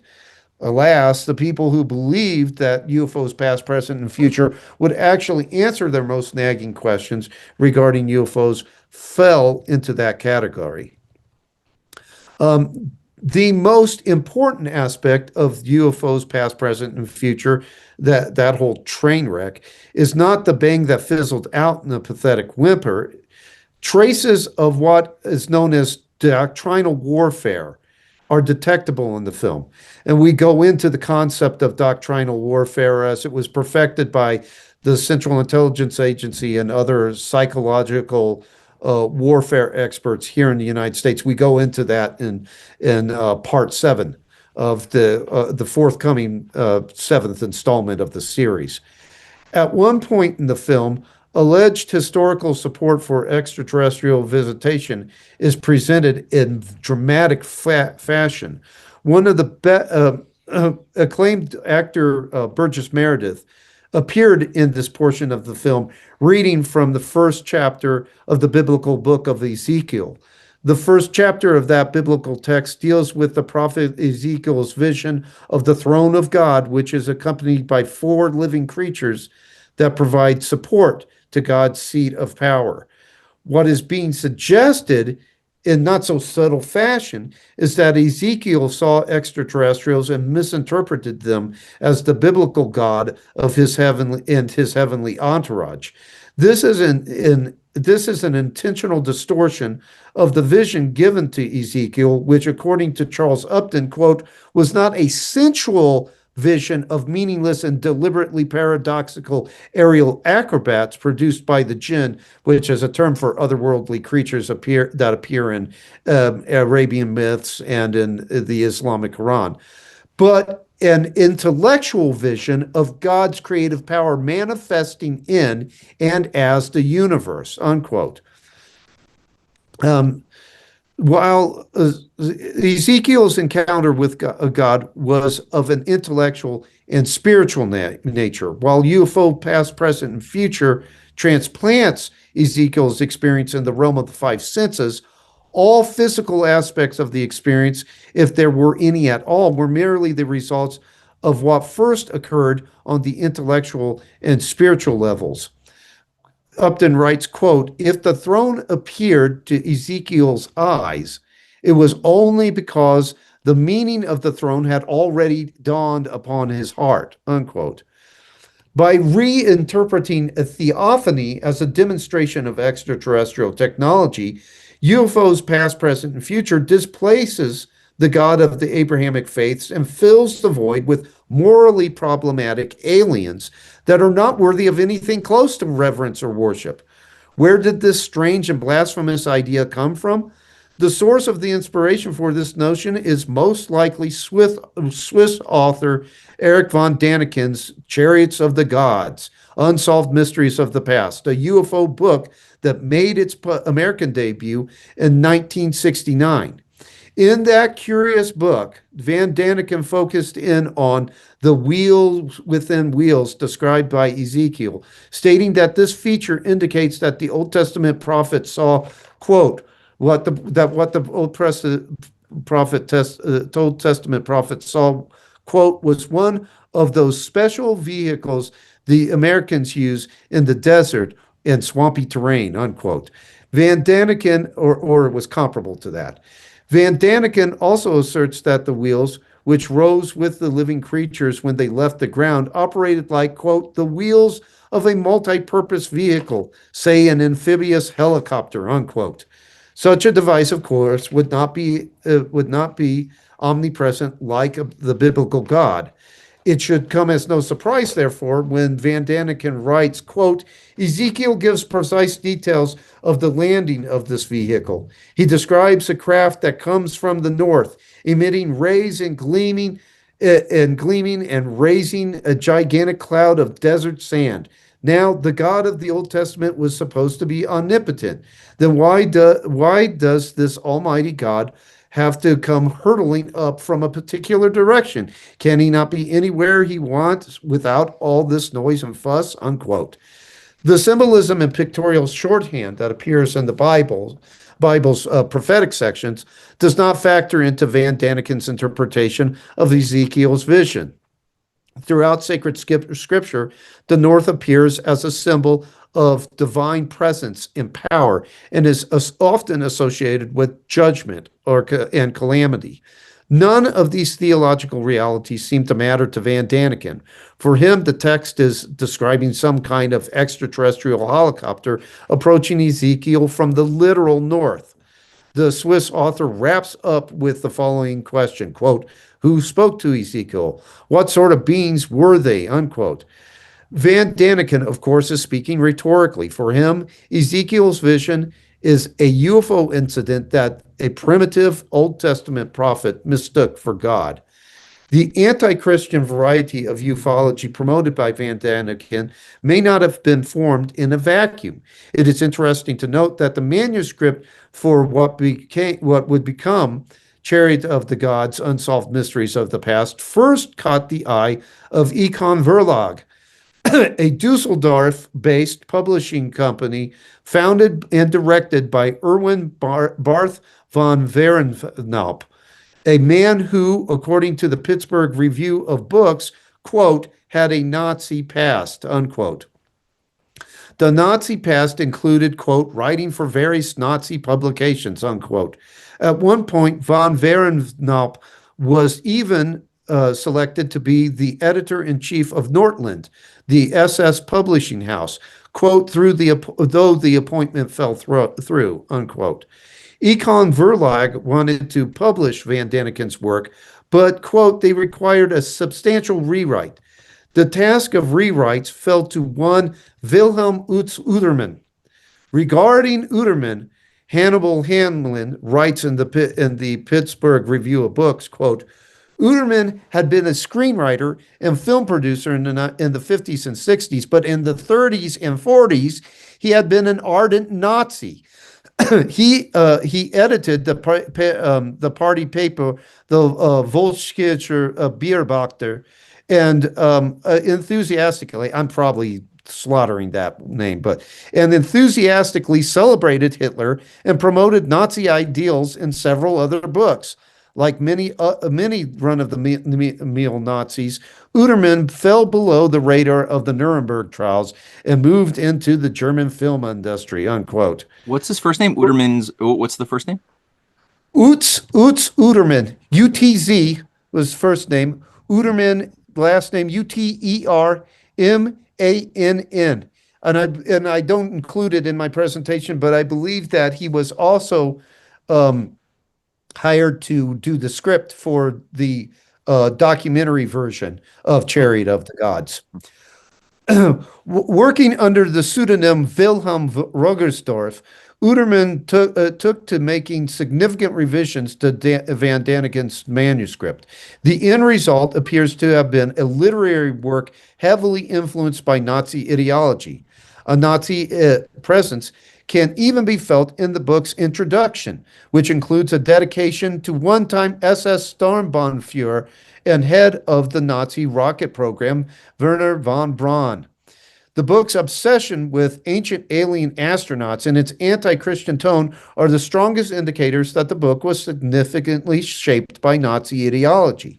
The alien astronaut theories entertained by Chariots of the Gods have always been important to Nazis of both the old and new guard. Anti-Christian themes found in Van Daniken's work also mirror Hitler's revulsion for Christianity. No less a Nazi stalwart than Joseph Goebbels, Hitler's propaganda chief, noted the Fuhrer's rabid hatred of Christianity. On December 29, 1939, the Reichsminister of Public Enlightenment and Propaganda wrote, quote, "The Fuhrer is deeply religious, though completely anti-Christian. He views Christianity as a symptom of decay, rightly so. It is a branch of the Jewish race. This can be seen in the similarity of religious rites. Both Judaism and Christianity have no point of contact to the animal element, and thus, in the end, they will be destroyed. Unquote.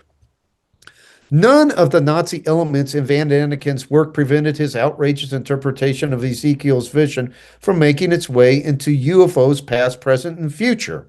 At this juncture, an important question rears its head. Who was responsible for the inclusion of Van Daniken's heretical interpretation of Ezekiel in the film?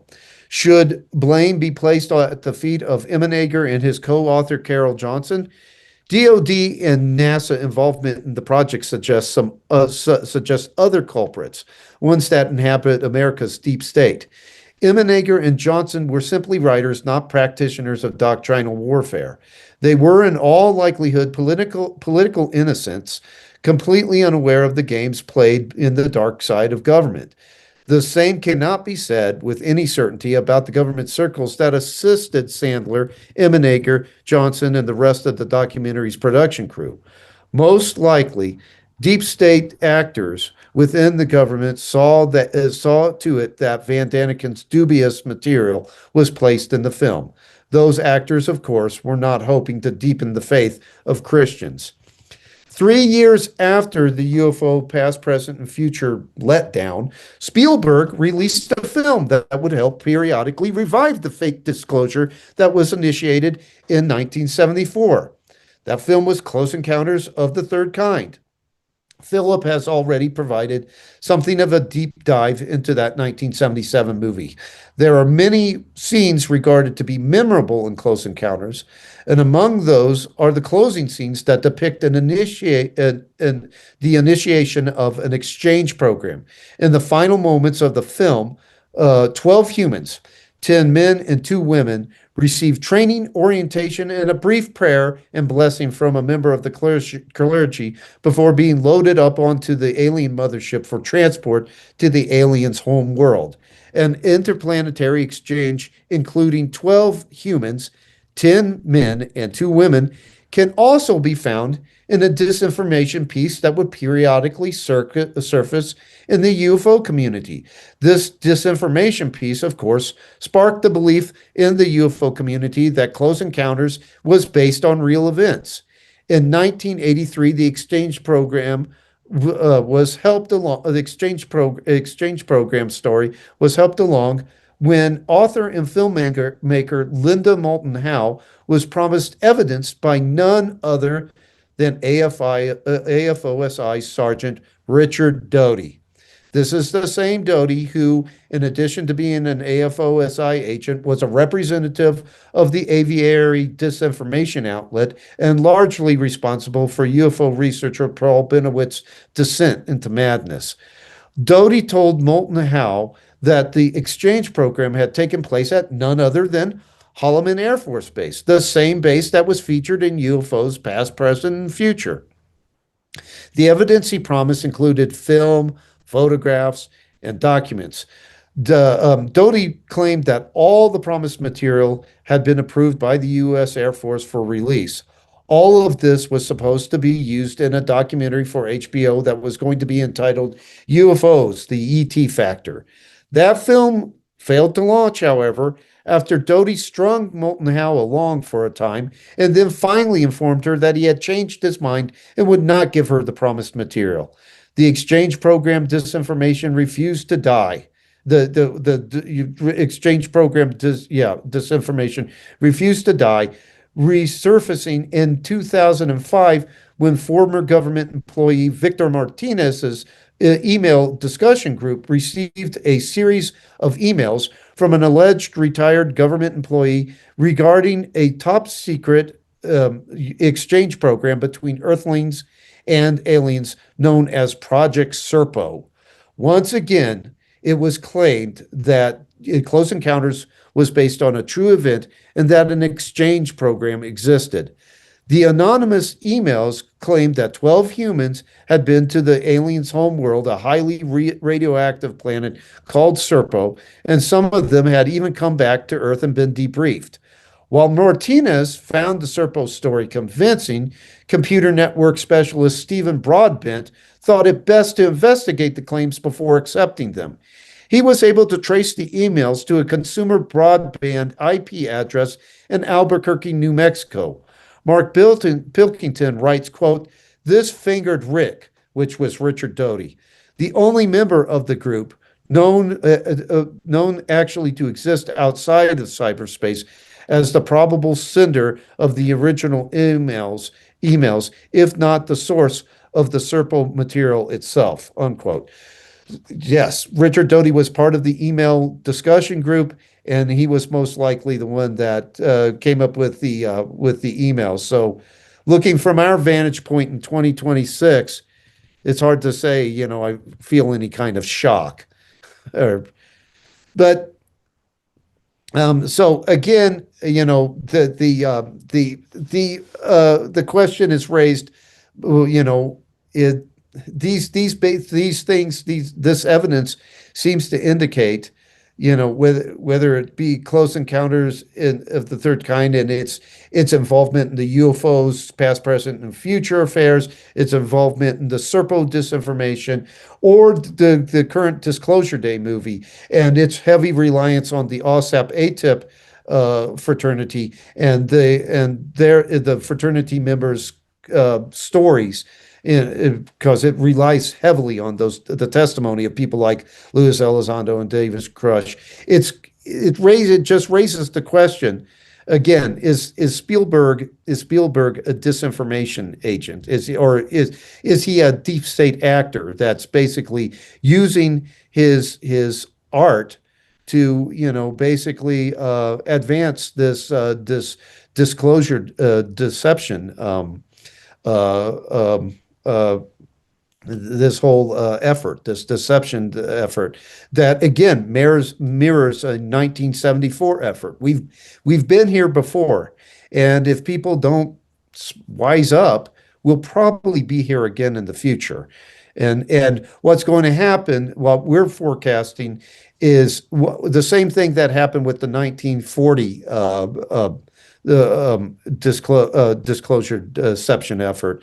There'll be all these promises made. We already have Grush talking about plasmoid creatures. We have Eric W. Davis talking about reptilians, about large blondes, Nordics, and all this evidence will be promised, and then the promise will be violently retracted at some point, and people's hopes will be dashed upon the rocks and all. Not my hopes. I would probably have a good laugh, but a lot of other people are going to experience what is comparable to the great disappointment that happened in the 1800s with the Millerites when they were expecting Christ's return and sold everything, and they were expecting it by a certain date.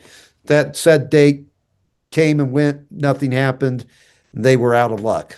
I want to touch upon one more aspect of Disclosure Day.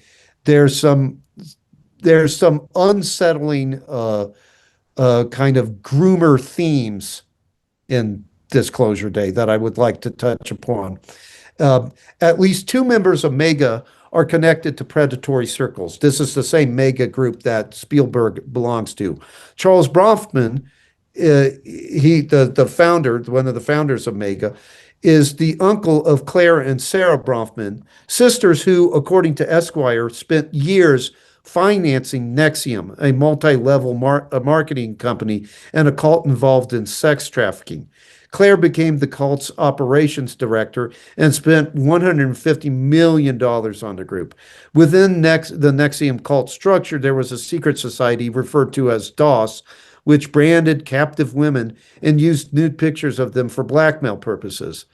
Leslie Wexner, another co-founder of the MAGA group, a name that should be familiar already to everybody present, had Jeffrey Epstein as his chief financial manager.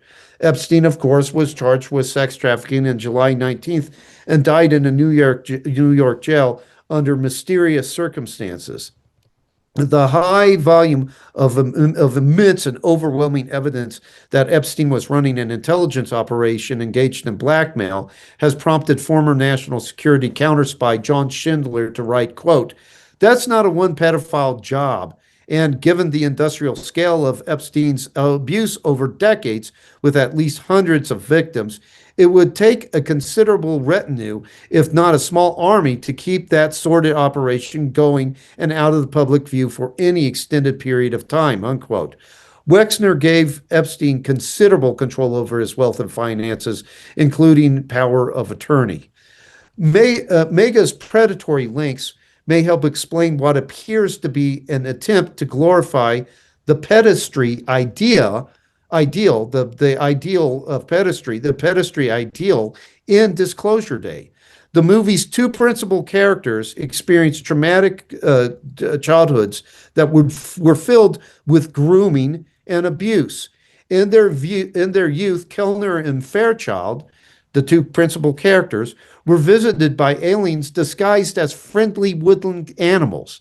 Retired occult crime investigator Gregory R. Reed has pointed out that many occult criminals involved in CSAM, that is child sexual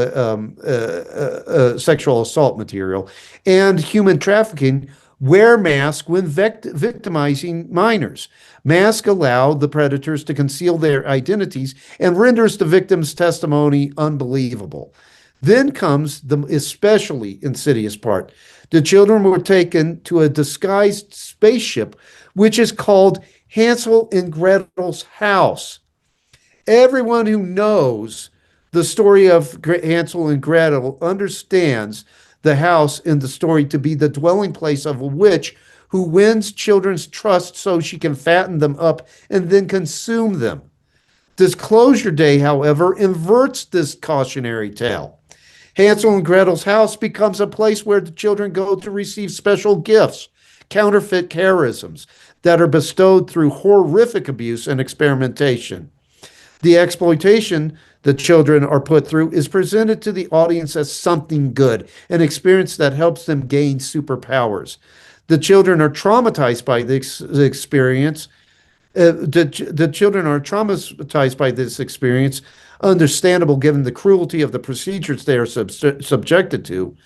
The trauma that they bring with them into childhood, from childhood into adulthood, however, is supposed to be the greatest gift that has ever been given to them, making all the pain and abuse worth it.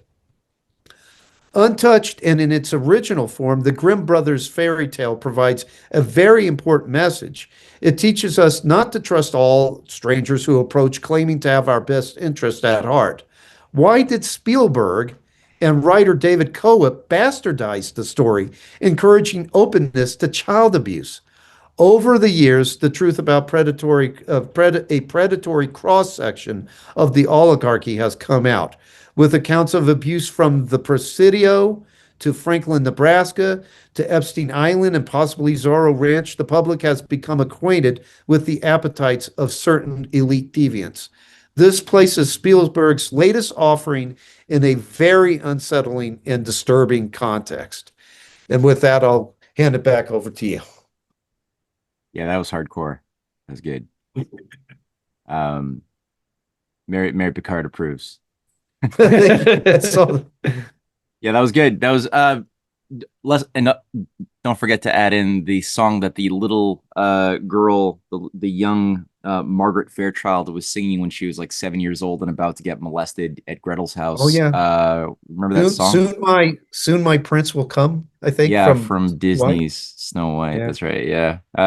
Which has its own weird, especially the original folk tales have strange cannibalistic overtones as well. So that's really good. I got a quick question for you guys. Sure. So far, the Russian cosmists and things like, the Solaris film that was first a Russian film that was remade in the English language with George Clooney more recently, has a lot of, I found, overtones that were similar to the Arthur C. Clarke story and treatment. You're absolutely correct. In 2001. Can you guys speak about a bit more of the cosmists Yeah, as a parallel to this Gnostic weird thing that's infiltrated the entertainment industry? absolutely, absolutely. With the Cosmists, believe it or not, were one of the several precursors to the Bolsheviks, and the Cosmists um, engaged in this Immanentist eschatological tradition, which is a centerpiece of modern Gnosticism. Modern Gnosticism kind of departs from ancient Gnosticism in that ancient Gnosticism would not countenance the ontological confines of the physical universe as real or authentic. It's all simulacrum. In the modern Gnostic tradition, the confines of the physical universe are viewed as more so as a dilapidated habitation to be renovated by those who are in possession of gnosis, of the secret knowledge to remake the world. But at any rate, in that Immanentist eschatological tradition that we see beginning with Jacob Levi in the 18th century Enlightenment, they ascribe numinous qualities to space. They ascribe to space, and James Herrick touches upon this in his book Scientific Mythologies. I wish I still had my copy, but my copy just fell apart. I used it so much. Um, Space suddenly becomes for reasons that are inexplicable, it becomes the realm where matters of heaven, hell, life after death, judgment, all of those themes which are reserved for the eschatological aspects of religion. All of those are now meant to be deliberated in space. And the cosmist believed that in space one could actually resurrect dead human beings through a process of atomic restructuring. That for some reason taking a corpse into space would allow you to reconfigure the atoms and resuscitate life. But at any rate, the you'll notice that those same themes, the themes of the cosmos, turn up in the original Solaris. What was the name of the writer? It was Learnoff, I believe. I'm probably butchering his name, but and I've tried to find any sort of connection between him and the cosmos, and heretofore I've not found it. But it's a very suspicious conceptual and thematic uh, uh, uh, continuity, some connective sinews philosophically and theologically between his work and the philosophical convictions of the cosmos. And all of this theme of the space being the numinous realm.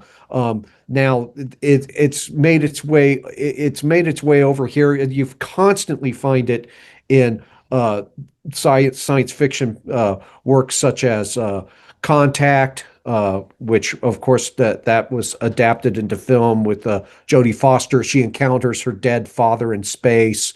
Uh, of course, Star Trek 3, The Search for Spock, for reasons inexplicable to us. The planet of Vulcan seems to be a place where one can experience resurrection. Event Horizon actually transposes hell into the void of space. And that all seems to be part of that Immanentist eschatological tradition. One of the ways that it probably found its way over here is through Werner von Braun. There's many scholars that have pointed out that he was a cosmist. He possessed cosmist beliefs, and and then he went to work for Disney, and much of Disney's views on space, which appear in a lot of the shows that he made, and contains those cosmist themes as a result, and is when we imported Nazis over here for their talents in the realm of rocket science, and intelligence. And what many people don't realize, though, is that we also, with that, we imported Nazi esotericism. And that Nazi esotericism didn't stay within these Nazi enclaves here in the it's fanned out. It fanned out, sometimes organically, sometimes not so organically, into places like the UFO community. And so one of the ways that those cosmos beliefs found its way into America's popular culture, into the UFO community, was through unreconstructed Nazis. Unreconstructed Nazis are all over. Their fingerprints are all over the UFO deception. You barely scratch the surface and you find a Nazi underneath, and also. I was wondering if in your research, so I noticed that there's a big overlap of the Russian occultists, and especially around the White Russians, that a lot of them left, obviously, after the Bolshevik Revolution. And, you get the Orthodox Church outside of Russia that was split off, and that a lot of it, focused on redeveloping itself. I think it was reintegrated back in 2010 or something like that with the official Russian church. But you got that in the early 20s breaking off. And then you have the Order of St. John of Jerusalem also splitting off with their own Russian lineage. That seems to be the version that a lot of the Nazis became members of when they were like the SS, and a lot of the American deep state leaders like Dulles were members of the Order of St. John of Jerusalem. It seems like a lot of them were moving in the Russian lineage, because the order was set up for like 3 years under the Napoleonic Wars in St. Petersburg before it moved elsewhere. And I noticed that in my research on the murder of JFK, that a ton of the players who oversaw the murder of JFK and things like Capricorn One and Sun Media Productions, that was doing all of these Mormon-esque ESP films, Gnostic Jesus films, as well as alien films in the 70s. They're members of the Order of St. John of Jerusalem of the Russian lineage. And I'm wondering if in your research you found that this thing was also playing a role with the Nazis that were being brought in to affect our culture and things like that. Is that something that you've bumped into quite a bit, or not so much? There's an individual that we talk about in the forthcoming 7th installment that might be a nexus between all these strange ideas from the White Russians and the Nazis. And that individual is named Nicholas de Rochefort. Yeah, he was a psychological, a psychological warfare guy within the Central Intelligence Agency, and so we read over some of his FBI file.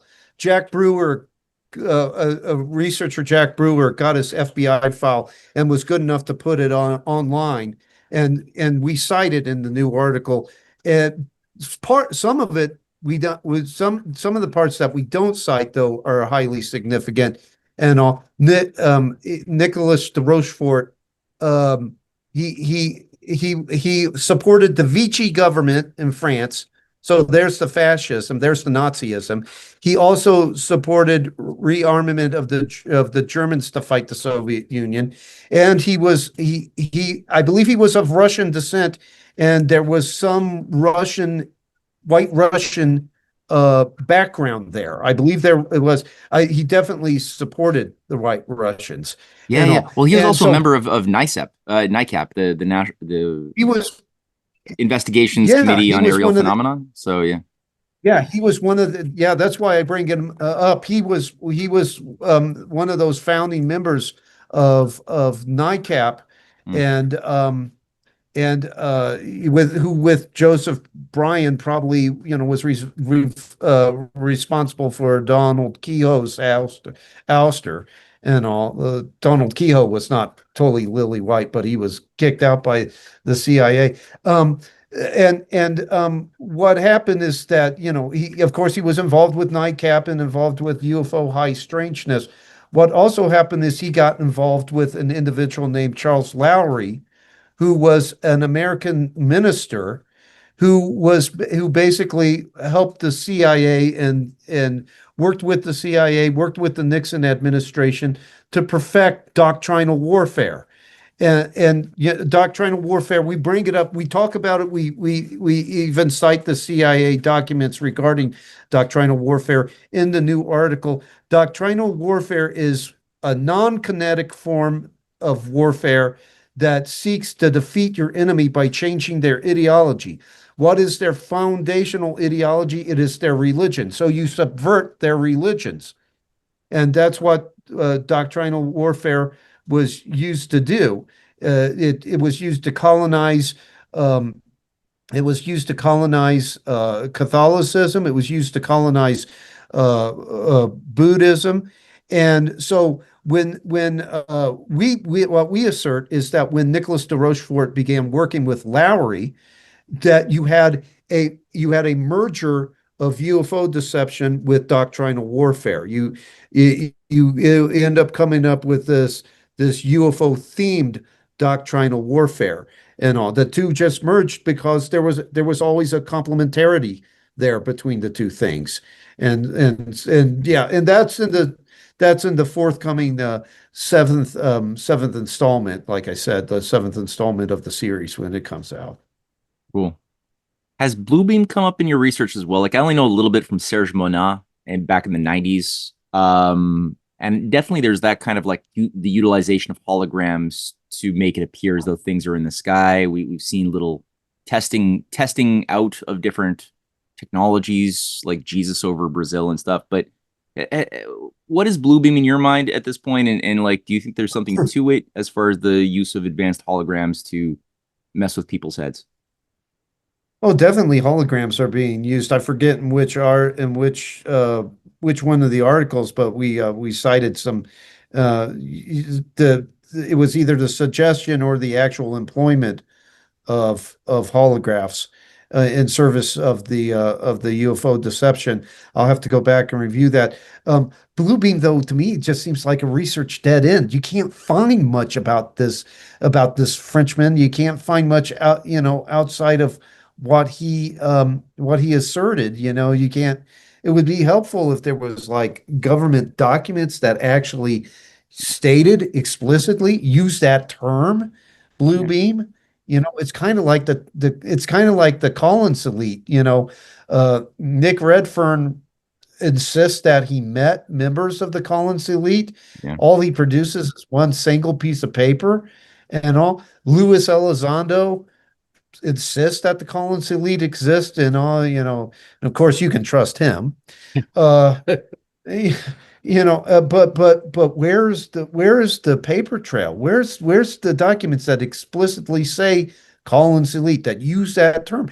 The same thing holds true with Bluebeam. Where's the documents that it almost becomes an evidentiary cul-de-sac, and there seems to be a lot more stronger trails that a muckraker can follow, to basically show that the whole UFO thing is one big psyop. There just seems to be stronger leads to follow. Absolutely. Stuff. Couldn't agree more. I appreciate that answer. That's good. And yeah, the Collins lead. I read Nick Redfern's book, and it does seem, I kind of suspect that the guy himself is a self-aware disinformation operative. He's got a bit of an occulty vibe to his way of speaking. Or writing. That's just my hypothesis. I found it strange with the book. His first contact with the Collins elite is located out of Offutt Air Force Base. If you go back to that trial of Paul Bonazzi back in the 90s and all, it was established that Michael Aquino was working out of Offutt.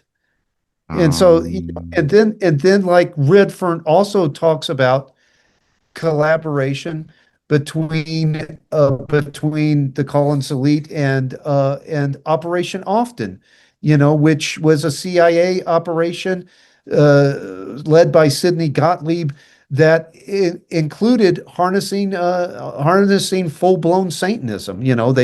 They brought in they brought in Sybil Leek, the witch. They brought in coven members, card readers, and so why would this supposedly Christian Collins elite be collaborating with Yep, totally. uh yeah. So Yes, I mean, thousand it's percent. just Yep. All it's right, red highly alarms sub. of smells like sulfur. Okay, all right, we got it. Yeah. All right, Mary, you got a question? Yes, I was just wondering if you looked into Makerba Judaism. Like I know you referenced Ezekiel there, but and I know that it was only practiced like before the Common Era, but is there possibly a through line? Like if you consider that Spielberg's Jewish, like I don't know, just a thought that maybe it'd be something worth looking into, or if you're familiar with it. I'm not familiar with it. I know that his Jewish background allows, and it allows him kind of a portal into the covert world through groups like Mega, through which is this claims to talk about and do nothing more than talk about philanthropy and Jewishness and all, but then you see that that's actually politically active on the part of Israel, might have been involved again in the mega spy scandal back in the 90s and all. It kind of provides him access to a certain portion of the deep state, of the one with a kind of uh, I don't want to say Jewish orientation, but it just that the thing they share among them, the common thing that they share is that that Jewish background, so. I don't know. I was just gonna say, Merkaba Judaism is specifically chariot mysticism. So it's the whole, like the Ezekiel story is basically Merkaba. So Merkaba means chariot. Hmm. And it's the chariot of God. So how does this? So How does they this? so they so they Yeah, how does used this to like go differentiate? into trance. Oh, sorry, go on. I'll shut up. You go. It's okay. They used to like go into a trance and they believed that they could see the chariot of God during this trance. And Hmm. it just sounds like very much like what we're talking about with this alien stuff today, right? But it's Hmm. very old. It's from like first millennial BC. When? From I don't how know. long It might be a BC? From when BC? first millennial BC. And Like and they they were use do they they were use the typical Torah, the typical Talmud, all that stuff? They use all of those things? and I did well, it didn't exist back then. Right, that's true. Yeah. Good point. And they still think that's still a power, that's still an influential current within Judaism today? I'm just wondering if it is and if Hmm. it's worth you guys looking into because Hmm. it just sounds so like it sounds like the same kind of belief, right? Hmm. Cool. Yeah, interesting lead. What do you think, Phil I think that with or Paul? Oh, sorry. or Orthodox, both upper and lowercase o, Christianity and Orthodox Judaism would look at it not as a division, as not as a product of a trance, but more so a theophany, as theophany. And I think that's the proper interpretation of Ezekiel. Once you start, looking at it as altered states of consciousness, or looking at it the way that Van Daniken did. Oh, you mythologized an encounter with an alien. When you start doing those kind of things, you start going down some weird and disturbing, spiritually corrosive, soul corrosive roads. Yeah, I could be wrong too, but my impression of Spielberg has been more so a secular Jew who seems somewhat tacitly resentful of uh, the religious heritage of Orthodox Judaism, and I think that when it comes to uh, the Jewish heritage as ethnicity, it's something that is important to him.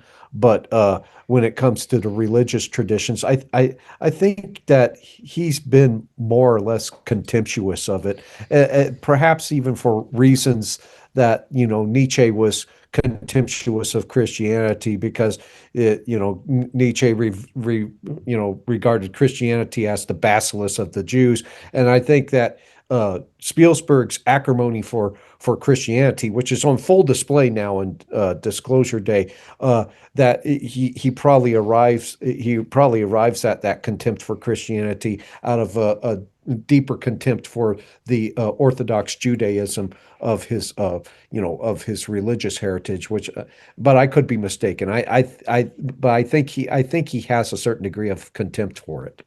There is that one video that I don't know if you guys have all seen this online, of Spielberg's mother with Rabbi Schneerson before the Rebbe died, of the head of the Chabad Lubavitch, and she's receiving blessings from the Rebbe, and blessings for her son to be successful, and it's gone kind of like viral now for obvious reasons. So at the very least, that may not represent necessarily his view, but that's really where his mom was at, and this guy's an apocalyptic messianic, cult leader. So there's that element to things.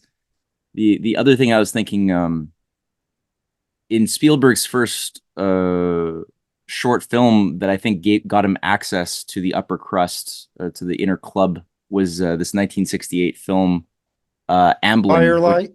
No, Amblin. It's a 30-minute film, no words, just some music and two young people. Did you guys hear about this film? I knew that Amblin became the name of the production company, didn't it? Yeah, it sort of guided his whole. But there's a really useful exercise, because at the very end there's a clue. It's sort of the convergence, or the walking together of these two young people who represent the two polar opposite archetypes, where this young girl is this flower child hippie, and they're hitchhiking to the ocean, and she's introducing this young guy in his 20s to drugs and stuff, and he's acting like he's a hippie, but he's not. He's clearly a different species character wise, and he's got a guitar case, but you don't get to see what's inside of it. You assume it's a guitar, but you start seeing that she's suspicious that he's not what he seems. He's something different, and then by the very end, he's in the water, she's on the beach. She opens up the guitar case and discovers that, sure enough, there's no guitar. He's a fake hippie. He's like a square, and he's got business suit, and in there he's got a bottle of Jack Daniels, and he's got a book by Arthur C. Clarke, and that's the only other thing. And then it ends, and that Arthur C. Clarke book is called The City in the Stars, and I read the synopsis for it. And if you guys read the synopsis for Arthur C. Clarke's The City in the Stars, I believe James Herrick touches upon it in Scientific Mythologies. oh yeah, and he cites it as being deeply tinctured, as is most of Clarke's work. yeah. Well, it's all AI gods, a million years in the future, in like two cities. Yes. One's this city where people are 3D printed in this matrix-like world, where they're carrying on their memories are inputted into like a hard drive and then inserted into the new bodies that are built for them. And this one guy's just not happy with that. He's kind of like a Neo character, and he wants out. He finds out, and then he finds another city that's been co-developed as well, which is a city of hippies and telepaths. They don't have technology, and we discovered that there are these residues of these robots from a cult millions of years earlier that have the power of the gods, who basically play a role now in fighting evil versions of the AI gods, and a good version that go on to some like Gnostic battle. It's a crazy story. Yeah. It's all like Gnostic cosmology. Like, one is supposed to be the aeons and the other is supposed to be the archons. Yeah. And everything. And you find that, I mean, that's just Arthur C. Clarke's work. Is just laced with that. Childhood's End, 2000. Disgusting. And it's all Gnostic cosmology, albeit amanitized, transposed into the amanite sphere, but nevertheless Gnostic cosmology. But that's really interesting. It's also interesting. Spielberg tends to deal with this theme of these messengers who constantly appear behind facades, and as is the case in Disclosure Day, as is in the case with Amblin. It's always, why can these messengers never appear? Why can these messengers never appear as they are? They always have to appear behind some other facade. Because didn't you see Childhood's End? They look like Lucifer. Yes, they look like they People look would like be scared. You can't devils. do it. Yeah, They need to look like Bambi. Exactly. Who was it who was telling about the red cardinal imagery? It was RB Ham, right? I did a show with RB Ham, and he surprised me with, so the red cardinal that comes up a lot in Disclosure Day. He was like, that's a symbol for like the Jesuit elite, and I didn't even know that. I still don't know that, but I trust that that's a good lead to follow up on. And the idea of the red cardinal in the church, in the Catholic Church, does denote, I think, the Jesuit sort of aspect of the power structures or something like that. So it has that element of it. Yeah, probably trying to suggest something along the lines of Taylor de Chardin or something, Maybe. Yeah. Was he a Jesuit? I thought sure. But he was like one of those like breakaway. He reformed even he liberalized the Jesuits as well by fusing Christianity and Darwinism together. So yeah, a lot of Jesuits were pissed at him. They liked the old ways of doing things. So he's a bit of a disruptor. But yeah, he's a Jesuit. Yeah. Guys, this is pretty wild way to round out a Wednesday night. I'll give people last chance to pose a question before we round it out for today. Arvery, Margaret, Jenny, anybody want to throw a last question there? No, we're good. Okay. Paul and Phil Collins, always blowing my mind, loving it so much. So I'm gonna, like I said, make this one solid full video, and then have videos with just smaller excerpts or just the individual presentations that you both did that I think really worked together so well. Beautiful dance. This is great, and I'm going to include a link to all of the 6 published parts of your Deception Through Disclosure fantastic series. How many more parts do you suspect you need to write before you're satisfied that you've told the story? Do you feel like you're coming up to an end to that, or? At the risk of sounding crass, how much more bullshit are they going to sling our way? Yeah, I know, it's a never-ending story. Yeah. Just when you think at some point we have to stop, because you get burnt out with the topic, start talking about something else. Yeah. I guess it really depends on when this whole thing peters out, when they run out of steam, because I really do. This is going to end with a whimper and not a bang. There might be some kind of false flag thrown in there with actual casualties or something, but that will re-energize the thing for a while. But eventually, this is just gonna die out, because it's all smoke and mirrors. There's nothing there to see, Mm-hmm. and eventually that's going to become apparent even to the most stalwart believer in this stuff. And well, I was reviewing the storyline of Childhood's End, and that's kind of like one of the quagmires of the story. And I never read the novels; I just read the summaries. Yeah. But what are you gonna? Life's too short. But yeah, that's one of the things, that these alien craft appear above the Earth, but they don't show themselves for like 7 generations, right? And then a century later, then they have a select few people, and they've only interfaced with like the head of the United Nations, is the one person allowed to see their true form until the big reveal finally happens after a few generations. But that involves somehow using, like, abducting special kids on behalf of Lucifer. That's got to happen too, right? So. you notice with that, not to become too tangential, but you notice with that, they don't reveal themselves for 7 years, and there seems to be an inverted creatology implied through that, numerical designation, because you have 7 days of creation in the sacred scriptures. And how does the book end? The Earth blows up. It's destroyed. Right. The kids blow up the Earth. Exactly. And then the kids are reabsorbed into the overmind, which seems to be Arthur C. Clarke's version of the Gnostic pleroma, Right. which is Right. a realization of Gnostic eschatology, is the relegation of the entire physical universe to the dustbin. These people's fixation. I don't want to go off on a big That's fine. tangent right at the end, but these people's their fixation with children is creepy. It's just creepy. That's an understatement. Yeah. So No, our I hear you, man. It's and Arthur C. Clarke. We can only imagine, but why he was made a knight Grand Commander of the British Empire. But I think he probably earned that just as Jimmy Savile did. yeah, in Seville tradition, yeah. Well, guys, thank you so much for sharing all of this. I'm gonna get the links to all of your stuff down in the description box, including links to your books.